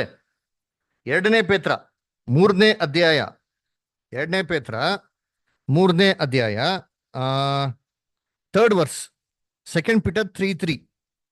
ಕಡೇ ದಿವಸದಲ್ಲಿ ಹ್ಮ್ ತಮ್ಮ ದುರಾಸೆಗಳ ಪ್ರಕಾರ ನಡೆಯುವ ಹ್ಮ್ ಕುಚೇದ್ಯಗಾರರು ಹಾ ಬಂದು ಕುಚೇದ್ಯ ಮಾಡುತ್ತಾ ಹಾ ಆತನ ಪ್ರತ್ಯಕ್ಷತೆಯ ವಿಷಯವಾದ ವಾಗ್ದಾನವು ಏನಾಯಿತು? ನೋಡ್ರ, ಕೊನೆ ಕಾಲದಲ್ಲಿ ಯಾರಪ್ಪ ಬರ್ತಾರೆ, ಕುಚೋದ್ಯಕರು ಬರ್ತಾರಂತೆ ಅಲ್ವರ. ಅವ್ರು ಬಂದು ಏನ್ ಮಾಡ್ತಾರೆ, ಬ್ಯಾಡದರ ವಿಚಾರಗಳೆಲ್ಲ ಮಾತಾಡೋ ಫಸ್ಟ್ ವಿಚಾರ ಏನಪ್ಪಾ ಅಂದ್ರೆ, ಎಲ್ಲಪ್ಪ ಏಸು ಕ್ರಿಸ್ತನ ಪ್ರೆಸೆನ್ಸು ಸೆಕೆಂಡ್ ಕಮಿಂಗ್ ಆಗೋಯ್ತು ಅಂತ ಎಲ್ಲಿ ಹೇಳಿ, ಎಲ್ಲಿದೆ, ಹೆಂಗ್ ಹೇಳಕ್ಕಾಯ್ತದೆ ಅಂತ ಹೇಳ್ತಾರಂತೆ. ನೋಡಿ ಅವ್ರು ಏನ್ ಹೇಳ್ತಾರಂತೆ ಪಾಯಿಂಟ್ ನೆಕ್ಸ್ಟ್. ಆಮೇಲೆ ನಮ್ಮ ಪಿತೃಗಳು ಹಾ. ನಿದ್ರೆ ಹೊಂದಿದ ದಿನ ಮೊದಲುಗೊಂಡು ಹಾ. ಸಮಸ್ತವು ಲೋಕಾದಿಯಿಂದಿದ್ದ ಹಾ. ಹಾಗೆಯೇ ಇರುತ್ತದಲ್ಲ. ನೋಡ್ರ ಅವ್ರು ಹೇಳೋ ಫಸ್ಟ್ ಪಾಯಿಂಟ್ ಏನಪ್ಪಾ, ಏನ್ ಚೇಂಜಸ್ ಆಗ್ಬಿಟ್ಟಿದೆ, ಅವತ್ತಿಂದನೂ ಹಂಗೆ ಐತೆ, ಇವತ್ತು ಕೂಡ ಏನಾಗಿದೆ ಹಾಗೆ ಇದೆ ಅಲ್ವರ ಅಂತ ಏನ್ ಮಾಡ್ತಾರೆ ಹೇಳ್ತಾರಂತೆ ಅಲ್ವರ. ಅದಕ್ಕೆ ನೋಡ್ಬೇಕಾದ್ರೆ ಕರ್ತನಲ್ಲಿ ಪ್ರೀತಿ ಅನ್ಸುಗಳೇ, ಇವಾಗ ಲೋಕಾದಿಯಿಂದ ಇರೋ ತರನೇ ಇವತ್ತಿದ್ಯಾ? ಹಂಗೆ ಐತೆ ಅಲ್ವರ. ಅದಕ್ಕೆ ನೋಡ್ಬೇಕಾದ್ರೆ ಆದ್ರೆ ನಾವು ಬೈಬಲ್ ಪ್ರಾಫೆಸಿನ ನೋಡ್ದ ಅಂತಂದ್ರೆ, ಲೋಕಾದಿಯಿಂದ ಇರೋ ತರ ಇವತ್ತೇನಾಗಿಲ್ಲ ಸಮಾಜನ ಇಲ್ಲ. ಸಮಾಜ ಚೇಂಜ್ ಆಗ್ತೈತೆ ಇಲ್ಲೋ? ಹೆಂಗೆ ಚೇಂಜ್ ಆಗ್ತೈತೆ? ಏಷಾಯದಲ್ಲಿ ಒಂದು ವಾಕ್ಯ ಓದಿ, 24ನೇ ಅಧ್ಯಾಯ, ಏಷಾಯ 24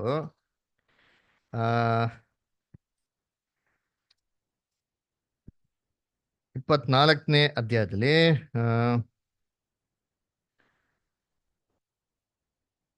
4th ವರ್ಸಿನ ಓದಿ ಸರ್. ಭೂಮಿಯು ಪ್ರಲಾಪಿಸುತ್ತಾ ಬಳಲಿದೆ, ಹಾ. ಲೋಕವು ಕುಗ್ಗಿ ಹೋಗಿದೆ, ಹಾ. ಲೋಕವನ್ನರಿತ ಕಗ್ಗೆಟ್ಟಿದ್ದಾರೆ. ಹಾ. ಭೂ ನಿವಾಸಿಗಳು ಹಾ. ದೈವ ಜ್ಞಾನಗಳನ್ನು ಮೀರಿ ಹ್ಮ್. ನಿಯಮಗಳನ್ನು ಅತಿಕ್ರಮಿಸಿ ಶಾಶ್ವತವಾದ ಒಡಂಬಡಿಕೆಯನ್ನು ಹಾ. ಭಂಗಪಡಿಸಿದ್ದರಿಂದ ಭೂಮಿಯು ಅವರ ಹಾ. ಹೆಜ್ಜೆಯಿಂದ ಅಪವಿತ್ರವಾಯಿತು. ಅಪವಿತ್ರವಾಯಿತು. 7ನೇ ವಾಕ್ಯ. ಹಾ. ದ್ರಾಕ್ಷಾರಸವು ವ್ಯಸನಭರಿತವಾಗಿದೆ, ಹ್ಮ್. ದ್ರಾಕ್ಷಿಯ ಬಳ್ಳಿಯು ಹ್ಮ್. ಬಾಡಿದೆ, ಹ್ಮ್. ಹರ್ಷ ಹೃದಯದರೆಲ್ಲ ನರಳುತ್ತಾರೆ, ಹಾ. ದಮ್ಮಡಿಗಳ ಉತ್ಸವವು ಮುಗಿದಿದೆ. ಓಕೆ ಸರಿ. ನೋಡ್ಬೇಕಾದ್ರೆ 10th verse, the city of confusion is broken down, every house is shut up that no man cometh in ಅಂತ ಹೇಳ್ತಾರೆ ಅಲ್ರ. ಸೊ ಅದಕ್ಕೆ ಇನ್ನೊಂದ್ ಕಡೆ ವಾಕ್ಯ ಏನಪ್ಪ ಬರ್ತಾ ಅಂದ್ರೆ, ಭೂಮಿ ಈ ಕುಡ್ದೊಂಥರ ಆಗ್ಬಿಟ್ಟಿದೆ ಅಂತ ಹೇಳ್ತಾರೆ, ಅಮಲೆ ಏರ್ಬಿಟ್ಟಿದೆ ಅಂತ ಹೇಳ್ತಾರೆ, ಸ್ಥಿರವಾಗಿ ಏನಾಗ್ತಲ್ಲ ನಿಲ್ತಾ ಇಲ್ಲ ಅಂತ ಹೇಳ್ತಾರೆ. ಇವತ್ತು ಭೂಮಿ ಇರೋ ಕಂಡೀಷನ್ ಹಂಗೆ, ಇವತ್ತೊಂದಿರ್ತಾರೆ, ನಾಳೆ ಏನಾಗ್ತದೆ ಅಂತ ಹೇಳಕ್ಕಾಗಲ್ಲ, ಹೇಳೋದಕ್ಕೆ ಆಗಲ್ಲ. ಆ ರೀತಿ ಒಂದು ಸನ್ನಿವೇಶಗಳಲ್ಲಿ ದೇವ್ರ ಮಕ್ಳು ಡೌಟ್ ಬಂದಾಗ ಏನ್ ಮಾಡ್ಬೇಕು ಅಂದ್ರೆ, ದೇವರ ಪ್ರವಾದಗಳನ್ನ ಏನ್ ಮಾಡ್ಬೇಕು, ನಾವು ಹುಡುಕ್ಬೇಕು ಅಲ್ರ. ಇವಾಗ ಯೋಹಾನನಿಗೆ ಡೌಟ್ ಬಂದ ತಕ್ಷಣ ಯಾರತ್ತ ಕೇಳ್ದ? ಏಸು ಕ್ರಿಸ್ತನ್ ಕೇಳ್ದ. ಏಸು ಕ್ರಿಸ್ತ ಏನಂತಂದ್ರು, ಡೈರೆಕ್ಟ್ ಆಗಿ ಯೋಹಾನನಿಗೆ ಹೇಳಿಲ್ಲ, ನಾನೇ ಕಣಪ್ಪ ಪರಲೋಕದಿಂದ ಬಂದಿದ್ದು ಹಂಗಿದ್ದಂಗೆ ಅಂತ ಹೇಳಿದ್ರು. ಅವ್ರು ಏನ್ ಹೇಳಿದ್ರು ಅಂತಂದ್ರೆ, ನಾನು ಮಾಡಿರೋಂಥ ಸೂಚನೆ ಕಾರ್ಯಗಳನ್ನ ನೀವು ನೋಡು. ಸೊ ಅದೇ ತರ ಇವಾಗ ನಮ್ಗೆ ಕ್ರಿಸ್ತನ ಒಂದು ಪ್ರೆಸೆನ್ಸ್ ಬಗ್ಗೆ ಡೌಟ್ ಬಂತು ಅಂದ್ರೆ, ದೇವ್ರು ನಮ್ಗೆ ಕೊಡೋದು ಅನೇಕ ಒಂದು ಸೂಚನೆಗಳು ಅಲ್ವರ. ನೋಡ್ಬೇಕಾದ್ರೆ ಏನ್ರಿ ದಿನ ಏನಾಗ್ತವೆ, ಹೊಸ ಹೊಸ ಸೂಚನೆಗಳು ಬರ್ತಾನೆ ಐತೆ ಅಲ್ವರ. ನೋಡಿ ಏನ್ ಹೋದ್ವಾರ ಏನ್ ಕೊಟ್ರು ಸೂಚನೆ?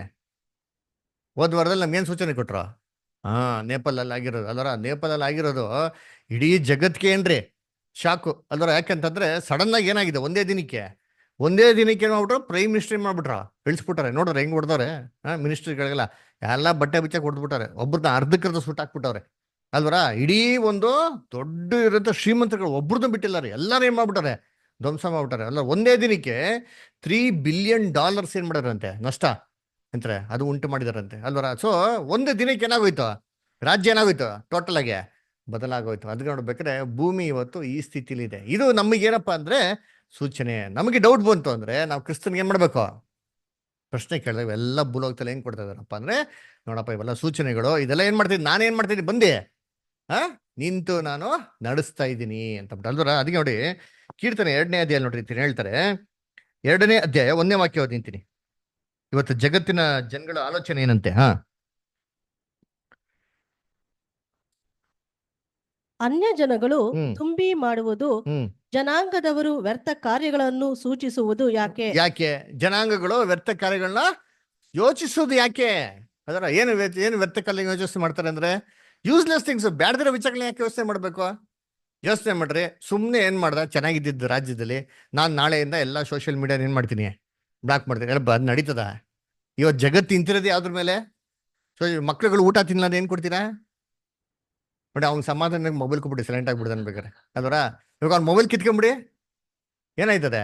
ಮಕ್ಕಳೇ ಸುಮ್ಮನೆ ಇರಲ್ಲ, ಇನ್ನು ದೊಡ್ಡವ್ರು ಸುಮ್ಮನೆ ಇರ್ತಾರ.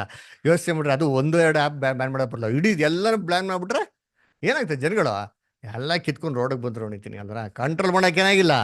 ಅದಕ್ಕೆ ಹೇಳ್ತಾರೆ, ದೊಂಬಿ ಮಾಡಿ ವ್ಯರ್ಥವಾದ ಯೋಚನೆನೋ ಯಾಕಪ್ಪ ಚಿಂತೆ ಮಾಡ್ತೀರಾ ನೀವು? ಆಮೇಲೆ ನೋಡಿ ನೆಕ್ಸ್ಟ್ ಅಂತಾನೆ, ಏನಂತಾರೆ 2ನೇ ವಾಕ್ಯ.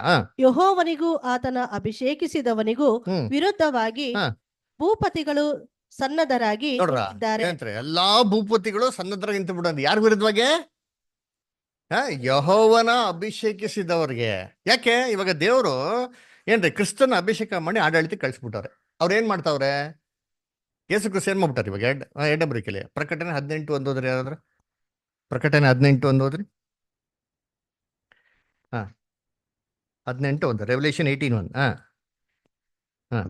ಇದರ ಮೇಲೆ ಹಾ. ಮಹಾ ಅಧಿಕಾರವುಳ್ಳ ಮತ್ತೊಬ್ಬ ದೇವದೂತನು ಹಾ. ಪರಲೋಕದಿಂದ ಇಳಿಯುವುದನ್ನು ಕಂಡೆನು. ಕಂಡೇನು?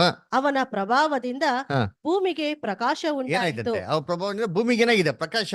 ಅದೇನರ್ಥ? ಯೇಸು ಕ್ರಿಸ್ತ ಎರಡನೇ ಬರೀಕೆಯಲ್ಲಿ ಬಂದಿದ್ಮೇಲೆ ಜನಗಳಿಗೆಲ್ಲ ಎನ್ಲೈನ್ಮೆಂಟ್ ಏನ್ ಮಾಡ್ತಾವ್ರೆ? ಕೊಡ್ತಾವ್ರೆ. ಅವೇರ್ನೆಸ್ ಏನ್ ಮಾಡ್ತಾವ್ರೆ? ಜ್ಞಾನ ಬುದ್ಧಿ ತಿಳುವಳಿಕೆ ಕೊಡ್ತಾವ್ರೆ. ಅದರ ಜ್ಞಾನ ಬುದ್ಧಿ ತಿಳುವಳಿಕೆ ಅಂದ ತಕ್ಷಣ ಡಿಗ್ರಿ ಸ್ಕೂಲು ಕಾಲೇಜನ್ನು ಥಿಂಕ್ ಮಾಡ್ಬಿಡಿ. ಎಂಥ ಪೆದ್ದ ಆಗ್ಲಿ ಎಂಥ ದಡ್ಡ ಆಗ್ಲಿ ಅವನಿಗೇನಮ್ಮ ಇದೆ? ಸಹಜ ಜ್ಞಾನ ಅಂತ ಏನಾಯ್ತು ಇವತ್ತು ಐತೆ. ಪರಿಜ್ಞಾನ ಅಂತ ಏನಾಗಿದೆ ಇದೆ. ತನ್ನ ಹಕ್ಕುಗಳೇನು, ಅದ್ರ ಹೇಗಿರ್ಬೇಕು, ಏನ್ ಅನ್ಯಾಯ ಏನ್ ನೀತಿ ಅಂದ್ಬಿಟ್ಟು ಈ ಒಂದು ಜ್ಞಾನ ಏನಾಗಿದೆ ಪ್ರತಿಯೊಬ್ಬ ಮನುಷ್ಯಂಗೆ ಐತಾ ಇಲ್ವಾ? ಹಂಗಿರ್ಬೇಕಾದ್ರೆ ಇವೆಲ್ಲ ಸರ್ಕ್ಯುಲೇಟ್ ಆಗತ್ತೆ ಇವತ್ತು ಸೋಷಿಯಲ್ ಮೀಡಿಯಲ್ಲಿ. ಇದನ್ನ ಬ್ಲಾಕ್ ಮಾಡಿದ್ರೆ ಜನಗಳು ಸುಮ್ಮನೆ ಇರ್ತಾರ? ಅದಕ್ಕೆ ಹೇಳ್ತಾರಲ್ಲ, ಏನಂತ ಕೀರ್ತನೆ ಹೇಳ್ತಾರೆ, ಎಲ್ಲಾ ರಾಜ್ಯಗಳೆಲ್ಲ ಸೇರ್ಬಿಟ್ಟು ತನ್ನ ಅಭಿಷೇಕಿಸಿದವನ ವಿರುದ್ಧವಾಗಿ ಏನ್ ಮಾಡೋರಂತೆ? ಒಂದು ಸನ್ನದ್ಧರಾಗ್ಬಿಟ್ಟವ್ರಂತೆ ಅಲ್ವರ. ಅದಕ್ಕೆ ನೋಡಿ ನೆಕ್ಸ್ಟ್ ಅಂತ ಏನ್ ಮಾಡ್ತಾರಂತೆ ಅವ್ರು? 3ನೇ ವಾಕ್ಯ. ಕೀರ್ತನೆ 2ನೇ ಅಧ್ಯಾಯ ಸ್ಟರ್ 3ನೇ ವಾಕ್ಯ ಸ್ಟರ್. ನಮಗೆ ಅವರು ಹಾಕಿದ ಬಂಧಗಳನ್ನು ಕಿತ್ತು ಬೇಡಿಗಳನ್ನು ಮುರಿದು ಬಿಸಾಡೋಣ. ಏನ್ ಪ್ಲಾನು? ಇವೆಲ್ಲ ಇದ್ರೆ ತಾನೇ ನಮ್ಗೆ ರಿಸ್ಟ್ರಿಕ್ಷನ್ಸ್. ಯಾಕೆ? ಈ ಪಬ್ಲಿಕ್ ಅಲ್ಲಿ ಮೀಡಿಯಾಲಿ ಎಲ್ಲ ಬಂದ್ಬಿಟ್ಟು ಅವ್ರು ಮಾಡ್ತಾ ಅನ್ಯಾಯಗಳ ಸರ್ಕ್ಯುಲೇಟ್ ಮಾಡ್ತಾ ಇದ್ರೆ ಕಂಟ್ರೋಲ್ ಮಾಡೋದು ಹಿಂಗೆ. ಒಬ್ಬನಿಬ್ಬರು ಕಂಟ್ರೋಲ್ ಮಾಡ್ಬೋದಪ್ಪ. ಎಲ್ಲರೂ ಅದೇ ಮಾಡ್ತಾ ಇದ್ರೆ ಈಗ ನಾವು ಲಂಚ ಇಸ್ಕೊಂತಾರೆ, ಅದನ್ನ 10 ಜನ ವಿಡಿಯೋ ಮಾಡಿ ಹಾಕಿದ್ರೆ ಹೆಂಗ್ ಹಿಡಿತದೆ? ತಲೆ ಕೆಡಲ್ಲ ಅವನಿಗೆ. ಯಾರು ಕಂಟ್ರೋಲ್ ಮಾಡ್ತಾರೆ ಅಲ್ವರ? ಅದಕ್ಕೆ ನೋಡ್ಬೇಕಾದ್ರೆ ಇದನ್ನೆಲ್ಲ ಬ್ಲಾಕ್ ಮಾಡ್ಬಿಟ್ರೆ ಸುರೋಗ್ಬಿಡ್ತಾರೆ. ಏನ್ ಮಾಡಿದ್ರು ಏನಂತಾರೆ? ಅದಕ್ಕೆ ಏನ್ ಹೇಳ್ತಾರೆ 4ನೇ ವಾಕ್ಯದಲ್ಲಿ ದೇವ್ರು ಏನ್ ಮಾಡ್ತಾರಂತೆ? ಪರಲೋಕದಲ್ಲಿ ಆಸನಾರೂಢನಾಗಿರುವಾತನು ಅದಕ್ಕೆ ನಗುವನು. ನೋಡ್ರ ಪರಲೋಕದಲ್ಲಿ ದೇವ್ರು ಏನ್ ಮಾಡ್ತಾರಂತೆ? ಲೇ ಇದೆಲ್ಲ ಯಾಕರ ಬೇಕು, ಇವೆಲ್ಲ ಸಕ್ಸಸ್ ಆಯ್ತದೆ ಏನ್ರ? ನೋಡಿ ನೆಕ್ಸ್ಟ್ ಏನ್ ಮಾಡ್ತಾರೆ ನೋಡಿ 5ನೇ ವಾಕ್ಯ. ಆಮೇಲೆ ಅನಂತರ ಆತನು ಸಿಟ್ಟಾಗಿ, ನಾನು ನೇಮಿಸಿದ ಅರಸನನ್ನು ಚಿಯೋನ್ ಎಂಬ ನನ್ನ ಪರಿಶುದ್ಧ ಪರ್ವತದಲ್ಲಿಯೇ ಸ್ಥಾಪಿಸಿದ್ದಾಯಿತು. ಓಕೆ, 5ನೇ ವಾಕ್ಯ ತಮಿಳಲ್ಲಿ ಓದಿ ನೋಡೋಣ. ಕಾಣಲ್ ಬಂತ ನೋಡಿ? ಕಾಣಲ್ ಬರಲ್ಲ. ಅವರ ಕೋಪದಿಂದ ಅವ್ರ ಹತ್ರ ಮಾತಾಡ್ತಾರಂತೆ ದೇವ್ರು. ಇವತ್ತು ನೇಪಾಳ ಜನಗಳ ಹೆಂಗ್ ಮಾತಾಡ್ತಾರೆ ದೇವ್ರು? ಸಮಾಧಾನ ಮಾತಾಡ್ರ? ಸರಿಯಾಗಿ ಕೊಟ್ಟೆ ಮಾತಾಡ್ತೀನಿ ಅಲ್ವರ. ಕೋಪದಿಂದ ಮಾತಾಡ್ತಂತೆ. ಅದಕ್ಕೆ ಯಾಕೆ ಅಂದ್ರೆ ಪರಿಶುದ್ಧ ಪರ್ವತದಲ್ಲಿ ತನ್ನ ಅಭಿಷೇಕ್ತನ ಏನ್ ಮಾಡ್ಬಿಟ್ಟಿದೀನಿ? ನೇಮಿಸ್ಬಿಟ್ಟಿನಿ. ಅವ್ರನ್ನೆಲ್ಲ ಅಲ್ಲಾಡ್ಸಕ್ಕಾಗಲ್ಲ. ಅವ್ರಿಗೇನ್ ಮಾಡ್ಬೇಕು? ಮುತ್ತು ಕೊಟ್ಟು ಮಗನ್ಗೆ ಕೋಪ ಬಿಡ್ತೈತಿ ನೋಡ್ಕೊಬೇಕು ಅದರ. ಇವೆಲ್ಲ ಏನಪ್ಪ ಅಂದ್ರೆ ಯೋಹಾನ ಕ್ಲಾಸ್ ಆಫ್ ಪೀಪಲ್ಗೆ ಇರೋಂಥದ್ದು ಸೂಚನೆ. ಏನ್ರಿ, ನೀವೇನ್ ಮಾಡಕ್ ಹೋಗ್ಬೇಡಿ, ಸಂದೇಹ ಮಾಡಕ್ ಹೋಗ್ಬೇಡಿ. ದೇವ್ರ ಮೇಲೆ ನಂಬಿಕೆ ಏನಾಗಿರ್ಲಿ ನಿಮ್ಗೆ ಇರ್ಲಿ, ಭರವಸೆ ಏನಾಗಿರ್ಲಿ ಇರ್ಲಿ. ಅಲ್ಲ ಲಾಸ್ಟ್ ಮೂಮೆಂಟ್ಸ್ ಅಲ್ಲಿ ಏನಾಗ್ಬಿಡ್ತದೆ ಅಂದ್ರೆ ದೇವ್ರ ಮಕ್ಳಿಗೆ ಚಂಚಲ ಮನಸ್ಸು ಬಂದ್ಬಿಟ್ಟು ಏನ್ರಿ ಈ ಒಡಂಬಡಿಕೆ ಬಿಟ್ಟೋಗೋದಕ್ಕೆ ಏನಾಗ್ತದೆ ನಮ್ಗೆ ಎಷ್ಟೋ ಆಲೋಚನೆ ಬಂದ್ಬಿಡ್ತಾರೆ ಅಲ್ವರ, ಅದು ಶೋಧನೆ ಅಲ್ವರ. ಯಾಕೆಂದ್ರೆ ಯೋಹಾನನ್ಗೆ ಏನ್ ಬಂತು ಶೋಧನೆ? ಜೈಲಲ್ಲಿ ಇದ್ದೀನಿ, ಯಾಕೆ ಬರ್ತಾ ಇಲ್ಲ ಅಲ್ವರ, ನಾನು ಬಿಡುಗಡೆ ಆಗ್ಬೇಕು, ತಪ್ಪಿಸ್ಕೊಬೇಕು ಅಂತ ಅಂದ್ಬಿಟ್ಟು ಒಂದು ಥಾಟ್ ಏನಾಗಿರ್ತಾರೆ. ಮನುಷ್ಯ ಆಮೇಲೆ ವೀಕ್ನೆಸ್ ಬಂದೇ ಬರ್ತಾರೆ ಅಲ್ವರ. ಆ ಥಾಟ್ ಏನಾಗಿರ್ತದೆ ನಮಗೂ ಕೂಡ ಏನಾಗ್ತಾರೆ ಬರ್ತದೆ. ಅದರ ಯಾಕೆ ಇವೆಲ್ಲ ಬೇಕು? ಸುಮ್ಮನೆ 3 ಹೊತ್ತು ಕೂತ್ಕೊಂಡು ಕ್ಲಾಸ್ ಹೋಗಿ ಅದು ಕೊಟ್ಟು ಇವೆಲ್ಲ ಬೇಡವಲ್ಲ. ಏನು ಬೈಬಲ್ ಓದ್ಬೇಕು? ಸರಿಯಪ್ಪ, ಎಲ್ಲ ಕ್ರಿಶ್ಚಿಯನ್ಸ್ ಇಲ್ವಾ? ಯಾವಾಗ ಒಂದ್ಸರಿ ಬೈಬಲ್ ಓದಿದ್ರೆ ಆಯ್ತು, ಬೈಬಲ್ ಮುಟ್ಟಿದ್ರೆ ಆಯ್ತು, ಒಂದು ಪ್ರೇಯರ್ ಮಾಡ್ಕೊಂಡ್ರೆ ಆಯ್ತು ಬಿಡಪ್ಪ. ಯಾಕಪ್ಪ ಪ್ರೇಯರ್ಗೆ ದೇವ್ರಿಗೆ ಇಷ್ಟೊಂದೆಲ್ಲ ನಾವು ಟೈಮ್ ಸ್ಪೆಂಡ್ ಮಾಡ್ಬೇಕಾ, ಇಷ್ಟೊಂದೆಲ್ಲ ಸ್ಯಾಕ್ರಿಫೈಸ್ ಮಾಡ್ಬೇಕಾ ಅಂತ ಏನಾಗ್ತದೆ ಒಮ್ಮೆ ಪ್ರಶ್ನೆಗಳು ಬರ್ಬೋದು. ಅದನ್ನೆಲ್ಲ ನಾವೇನ್ ಮಾಡ್ಬೇಕು ಅಂತಂದ್ರೆ ಯಾವ ದೃಷ್ಟಿಕೋನದಲ್ಲಿ ನೋಡ್ಬೇಕು? ಕಿರೀಟ ನಮ್ಗೆ ಏನ್ ಮಾಡ್ತಾವ್ರೆ? ಕೊಡ್ತಾವ್ರೆ. ಏನ್ ಕಿರೀಟ? ಏನ್ರಿ ಏನ್ ಕಿರೀಟ ಅಂತ ಏನಂತಂದ್ರೆ ಜೀವ ಒಂದು ಜಯಮಾಲೆ. ಅದರ ಕ್ರಿಸ್ತನ್ಗಿರಂತ ಒಂದು ಸ್ವಾರೂಪ್ಯನ, ಕ್ರಿಸ್ತನ್ಗಿರಂತ ಪೊಸಿಷನ್ ನಮ್ಗೇನ್ ಮಾಡ್ತಾರಂತೆ? ಕೊಡ್ತಾರಂತಂದ್ರೆ ಅದು ಸಾಮಾನ್ಯವಂತ ಪೊಸಿಷನ್ ಅಲ್ಲ. ಅದರ ಅದನ್ನ ಪಡ್ಕೊಬೇಕು ಅಂದ್ರೆ ನಾವೇನ್ ಮಾಡಬೇಕು? ಸ್ಯಾಕ್ರಿಫೈಸ್ ಮಾಡ್ಬೇಕು, ಕೆಲವೊಂದು ಬಿಟ್ಕೊಡ್ಬೇಕು. ಬಿಟ್ಕೊಟ್ರೆ ನಮ್ಗೆ ಏನಾಗೋದು? ಸಿಕ್ಕದು. ಅಲ್ವರ ಅವಾಗೇನೆ ನಾವೇನ್ ಮಾಡಕ್ಕಾಗೋದು? ಜಯಿಸೋದಿಕ್ಕೆ ಸಾಧ್ಯ. ಅಲ್ವರ ಅದಕ್ಕೆ ನೋಡ್ಬೇಕ್ರೆ ಯೋಹಾನಂತರ ನಮ್ಗೆ ಅನೇಕ ಡೌಟ್ಗಳು ಏನಾಗ್ಬೋದು? ಬರ್ಬೋದು. ಆವಾಗ ನಾವು ಸತ್ಯದಲ್ಲಿ ಏನಾಗಿರ್ಬೇಕು?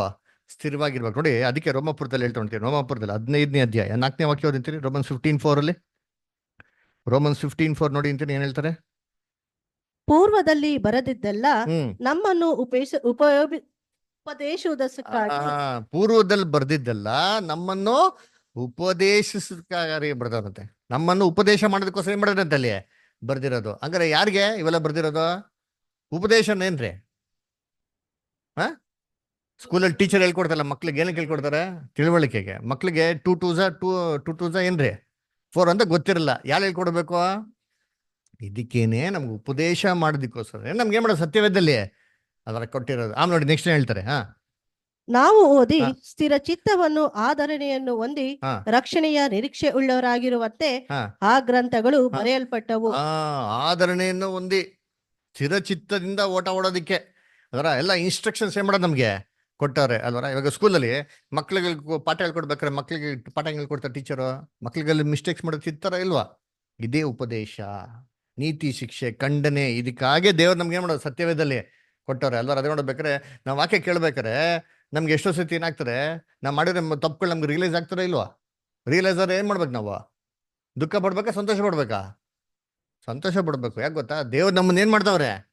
ಕರೆಕ್ಷನ್ ಮಾಡ್ತಾವ್ರೆ ಅಂತ ಅಂದ್ಬಿಟ್ಟು ಅಲ್ವರ. ಅದಕ್ಕೆ ಒಬ್ರು ಬ್ರದರ್, ಒಬ್ರು ಸ್ಪೀಕರ್ ರೀ, ಏನ್ರಿ ಬೆಂಜಮಿನ್ ಬಾಟನ್ ಅಂತ ಅಲ್ವರ. ನಿಮ್ಗೇನು ಇಂಗ್ಲೀಷ್ ಬರಲ್ಲ, ಬರೋಗೆ ಯಾರೋ ಇಂಟ್ರೆಸ್ಟ್ ಇದ್ರೆ ಹೇಳ್ರೆ ಬುಕ್ ಕೊಡ್ತೀನಿ, ದಯವಿಟ್ಟು ಓದಿ ಅಲ್ವರ. ಬೆಂಜಮಿನ್ ಬಾಟನ್ ಯಾರು ಅಂತಂದ್ರೆ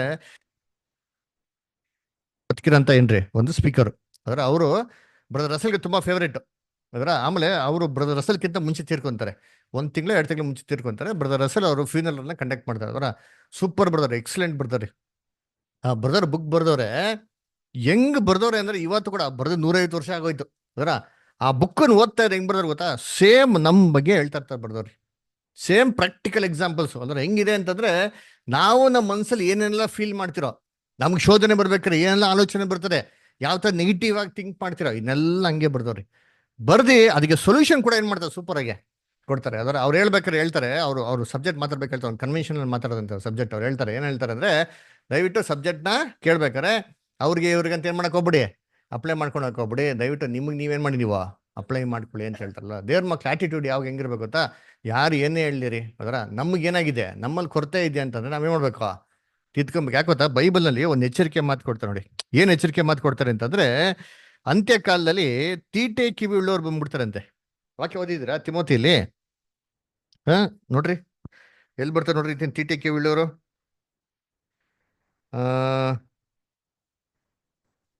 ಪೀಪಲ್ ಹ್ಯಾವಿಂಗ್ ಇಚಿಂಗ್ ಇಯರ್ಸ್ ಅಂತ ಬರ್ತಾರೆ. 2 Timothy 4th chapter. Correct. 2 Timothy 4th chapter 4th verse ಓದಿದ್ದೀನಿ. ಅದು ಅರ್ಥ ನೋಡೋಣ, ತುಂಬಾ ಚೆನ್ನಾಗಿದೆ. ಅವರು ಸತ್ಯ ಬೋಧನೆಗೆ ಕಿವಿಗೊಡದೆ ಕಲ್ಪನಾ ಕಥೆಗಳನ್ನು ಕೇಳುವುದಕ್ಕ ಹೋಗುವರು. ನೋಡ್ರ, ಸತ್ಯ ಬೋಧನೆಗೆ ಕೇಳಕ್ಕೆ ಏನ್ ಕೊಡಲ್ವಂತೆ? ಕಿವಿ ಕೊಡದೆ ಕಲ್ಪನಾ ಕಥೆಗಳಿಗೆ ಕಿವಿ ಕೊಡ್ತಾರಂತೆ. ಆಮೇಲೆ ಆದರೆ ನೀನು ಎಲ್ಲಾ ವಿಷಯಗಳಲ್ಲಿ ಸ್ಥಿರಚಿತ್ತನಾಗಿರೋ. ಹಂಗಾರೆ ಸ್ವಲ್ಪ ಇನ್ನು ಮುಂಚೆ ಓದಿ 3 ಇಂದ ಓದಿ ನೋಡೋಣ. ಯಾಕೆಂದರೆ ಜನರು ಸ್ವಸ್ಥ ಬೋಧನೆಯನ್ನು ಸಹಿಸಲಾರದ ಕಾಲವು ಬರುತ್ತದೆ. ಸ್ವಸ್ಥ ಬೋಧನೆಯನ್ನು ಸಹಿಸಲಾರದಂತ ಕಾಲಗಳೇನಾಗ್ತದೆ? ಬರ್ತದೆ. ಯಾಕೆ ಅಂತಂದ್ರೆ ಹೆಂಗಾಗ್ಬಿಡ್ತದೆ ಅಂದ್ರೆ ಜನಗಳಿಗೆ ಕರೆಕ್ಷನ್ಸ್ ಮಾಡ್ಕೊಳಕ್ ಏನಾಗಲ್ಲ, ಇಂಟ್ರೆಸ್ಟ್ ಆಗಲ್ಲ. ಅವಾಗ ಏನಾಗ್ತದೆ, ಜನಗಳಿಗೂ ಆ ಮಾತುಗಳು ಕೇಳಕ್ಕೆ ಏನಾಗಲ್ಲ, ಅವ್ರಿಗೆ ಒಂದು ಮನ್ಸಿರೋದಿಲ್ಲ. ಅವಾಗ ಏನ್ ಮಾಡ್ತಾರಂತೆ ಅವರು ನೆಕ್ಸ್ಟ್ ಅದರಲ್ಲಿ ಹಾ. ಅವರು ತೀಟೆ ಕಿವಿಯುಳ್ಳವರಾಗಿ ಹಾ. ತಮ್ಮ ದುರಾಸೆಗಳಿಗೆ ಹಾ. ಅನುಕೂಲರಾದ ಅನೇಕ ಉಪದೇಶಗಳನ್ನು ಇಟ್ಟುಕೊಳ್ಳುವರು. ಎಂತ ಉಪದೇಶಕರುಗಳನ್ನ ಇವ್ರು ಇಟ್ಕೊಂತಾರೆ ಅಂತಂದ್ರೆ ತನ್ನ ದುರಾಸೆಗಳಿಗೆ ಹೆಂಗಿರ್ಬೇಕಂತೆ, ಅನುಕೂಲವಾಗಿರ್ಬೇಕು. ಅಂದ್ರೆ ಎರಡ್ಗೆ ಏನ್ ಇಷ್ಟ ಬೇಕೋ ಅದನ್ನ ಹೇಳೋ ಪ್ರವಾದಿನ ಏನ್ ಮಾಡ್ತಾನೆ, ಎರಡು ನೇಮಿಸ್ಕೊಂತಾರೆ. ಸೊ ಆ ರೀತಿ ಸಬ್ಜೆಕ್ಟ್ಗಳನ್ನ ಯಾವ ಸಬ್ಜೆಕ್ಟ್ಗಳನ್ನ ಕೇಳ್ತಾರೆ ಅಂತಂದ್ರೆ, ನಾವು ಮಾಡ್ತಾ ಇರೋ ತಪ್ಪುಗಳನ್ನ ಯಾರು ಏನ್ ಮಾಡ್ಬಿಡ್ದು ಹೇಳ್ಬಾರ್ದಪ್ಪ, ನಾನು ತಪ್ಪು ಮಾಡ್ತಾ ಇದ್ದೀನಿ, ಅದನ್ನೇ ಮಾಡ್ಬೇಕು, ಅದನ್ನ ಸಮಂಜಸವಾಗಿ ನನಗೆ ಕಂಫರ್ಟಬಲ್ ಆಗಿ ಏನ್ ಮಾಡ್ಬೇಕು, ನೀವು ಹೇಳೋರಿದ್ರೆ ಹೇಳ್ರಿ, ಇಲ್ಲ ಅಂತಂದ್ರೆ ಅವನ ನೆಕ್ಸ್ಟ್ ವರ್ಷ ಏನ್ ಮಾಡ್ಬಿಡೋದು, ಪಟ್ಟಾಭಿಷೇಕದಿಂದ ಇಳಿಸ್ಬಿಡೋದು ಅಲ್ವರ. ಸೊ ಈ ರೀತಿ ಏನ್ರಿ ಕುಚೋದ್ಯಕರವರು ಬರ್ತಾರಂತೆ ಅಲ್ವರ. ಅದಕ್ಕೆ ನೋಡ್ಬೇಕಾದ್ರೆ ದೇವ್ರ ಮಕ್ಳು ಇದೆಲ್ಲ ಹೆಂಗಿರ್ಬೇಕು, ತುಂಬಾ ಎಚ್ಚರಿಕೆನೇ ಇರಬೇಕು ಅಲ್ವರ. ಅದಕ್ಕೆ ನೋಡ್ಬೇಕಾದ್ರೆ ಕರ್ತನಲ್ಲಿ ಪ್ರಿಯ ಅನ್ಸುಗಳೇ, ಯೋಹಾನದಲ್ಲಿ ನಮ್ಮ ಸಹೋದರ ಹೇಳ್ಬೇಕಾದ್ರೆ ಇನ್ನೊಂದು ಪಾಠ ಕೂಡ ನಮ್ಗೆ ಏನ್ ಹೇಳಿದ್ರು ಅಲ್ವರ. ಏನಪ್ಪಾ ಅಂದ್ರೆ ಎರಡು ಅಂತೀನಿ, ಜಾನ್ ದ ಬ್ಯಾಪ್ಟಿಸ್ಟ್ ಕ್ರಿಸ್ತನ್ ಬಗ್ಗೆ ಎಷ್ಟು ಡೌಟ್ ಕೊಟ್ಟರು ಸರಿ, ಕ್ರಿಸ್ತನ್ ಏನ್ ಮಾಡಿದ್ರು, ಅವ್ರನ್ನ ಅಪ್ರಿಷಿಯೇಟ್ ಮಾಡ್ತಾರೆ ಅದರ. ಅದೊಂದು ವಂಡರ್ಫುಲ್ ಕ್ಯಾರೆಕ್ಟರ್ ಹೊಣಿತೀನಿ ಅದರ. ಸೊ ಕ್ರೈಸ್ತಲ್ಲಿರಂತ ಒಂದು ಒಳ್ಳೆ ಒಂದು ಗುಣ. ಆಮೇಲೆ ಹೆರೋಡಿಯಸ್ಕಿರಂತ ಒಂದು ಏನ್ರಿ ಬ್ಯಾಡ್ ಕ್ಯಾರೆಕ್ಟರ್ ಅದರ. ರಾಜ ಏನ್ ಹೇಳ್ತಾನೆ, ಅರ್ಧ ರಾಜ್ಯ ಕೂಡ ಏನ್ ಮಾಡ್ತೀನಿ ಕೊಡ್ತೀನಿ ಅಂದ ತಕ್ಷಣ ತಗೊಂಡೋಗಿ ಏನ್ ಮಾಡ್ಬೇಕು, ಸುಮ್ಮನೆ ಎಲ್ಲ ಒಂದ್ ಕಡೆ ಸೆಟ್ಲ್ ಆಗ್ಬಿಡ್ಬೇಕಾಯ್ತಲ್ವಾ. ಅದ್ ಬಿಟ್ಬಿಟ್ಟು ಏನ್ ಮಾಡ್ತಾಳೆ, ಅರ್ಧ ಯಾಕೆ ಪೂರ್ತಿ ಸಿಗದೆ ಚೆನ್ನಾಗಿರುತ್ತೆ ಅಂತ ಏನ್ ಮಾಡ್ತಾನೆ, ಏನ್ ಪ್ಲಾನ್ ಮಾಡ್ತಾ ಅಂದ್ರೆ. ಅದು ನಮ್ಮ ಬ್ರದರ್ ಕೂಡ ಚೆನ್ನಾಗಿ ಹೇಳ್ದಲ್ಲ, ತಂದೆ ತಾಯಿಗಳು ಮಕ್ಳುಗಳನ್ನ ಯಾವ ರೀತಿ ಬೆಳೆಸ್ಬೇಕು ಅದರ, ನೀತಿ ಮಾರ್ಗದಲ್ಲಿ ಏನಾಗಬೇಕು, ಬೆಳೆಸೋ ರೀತಿಯಲ್ಲಿ ಇರಬೇಕು. ಅನ್ಯಾಯ ಅಕ್ರಮಕ್ಕೆ ಕೆಟ್ಟ ಕೆಲ್ಸಕ್ಕೆ ಏನ್ ಮಾಡಬಾರ್ದು ದೇವ್ರ ಮಕ್ಳು ಯಾವತ್ತು ಶಾರ್ಟ್ ಕಟ್ಗಳಿಗೆ ಕಾಯ್ಕಕ್ಕೆ ಹೋಗ್ಬಾರ್ದು ಅದರ. ಯಾಕಂದ್ರೆ ನಾವು ದೇವ್ರಿಗೋಸ್ಕರ ಸತ್ಯಕ್ಕಾಗಿ ನಿಂತ್ಕೊಂಡಾಗ ದೇವ್ರು ನಮ್ನ ಯಾವತ್ತೇ ಮಾಡೋದಿಲ್ಲ, ಕೈ ಬಿಡೋದಿಲ್ಲ ಅಲ್ರ. ಆ ನಂಬಿಕೆ ನಮ್ಗೇನಾಗಿರ್ಬೇಕು ಇರಬೇಕು ಅಲ್ರ. ಅದನ್ನ ಕರ್ತನಲ್ಲಿ ಪ್ರೀತಿ ಅಂತ ಸೋರಸೋರ್ಗಳೇ ಏನ್ರಿ. ಅದಕ್ಕೆ ಕೊನೆಯಲ್ಲಿ ಹೇಳ್ದಂಗೆ ಏನ್ರಿ, ಮಾಡೋದವ್ರಿಗೂ ನಾವ್ ಏನಾಗಿರ್ಬೇಕು, ನಂಬಿಕಸ್ಥರಾಗಿದ್ರೆ ದೇವ್ರು ಖಂಡಿತವಾಗಿ ಏನ್ ಮಾಡ್ತಾರೆ, ದೇವ್ರು ನಮ್ಗೆ ಜಯಮಾಲನ ಕೊಡ್ತಾರೆ. ಕೊಟ್ಟಂತ ಒಳ್ಳೆ ವಾಕ್ಯ ಸಂದೇಶಕ್ಕಾಗಿ ದೇವರಿಗೆ ತುಂಬಾ ಕೃತಜ್ಞ ಸ್ತೋತ್ರವಾಗನ. ರೈತರ ವಾಕ್ಯ ಸಂದೇಶ ನಮ್ಮ ನಡುವೆ ಹಂಚ್ಕೊಂಡಂತ ಸ್ವಂತ ರಿಚರ್ಡ್ ಅವನು ಕೂಡ ಆಶೀರ್ವದಿಸಲಿ, ಇನ್ನೂ ಕೃಪೆ ಕೊಟ್ಟು ದಯ ಕೊಟ್ಟು ನಡೆಸಲಿ. ಮುಂದೆ ಬರೋ ದಿನಗಳಲ್ಲಿ ಕೂಡ ಅವನ್ನ ಇನ್ನ ಎಚ್ಚೆತ್ತಾಗಿ ನಡೆಸಲಿ ಅಂತ ನಾವು ಪ್ರಾರ್ಥನೆ ಮಾಡೋರಾಗನ.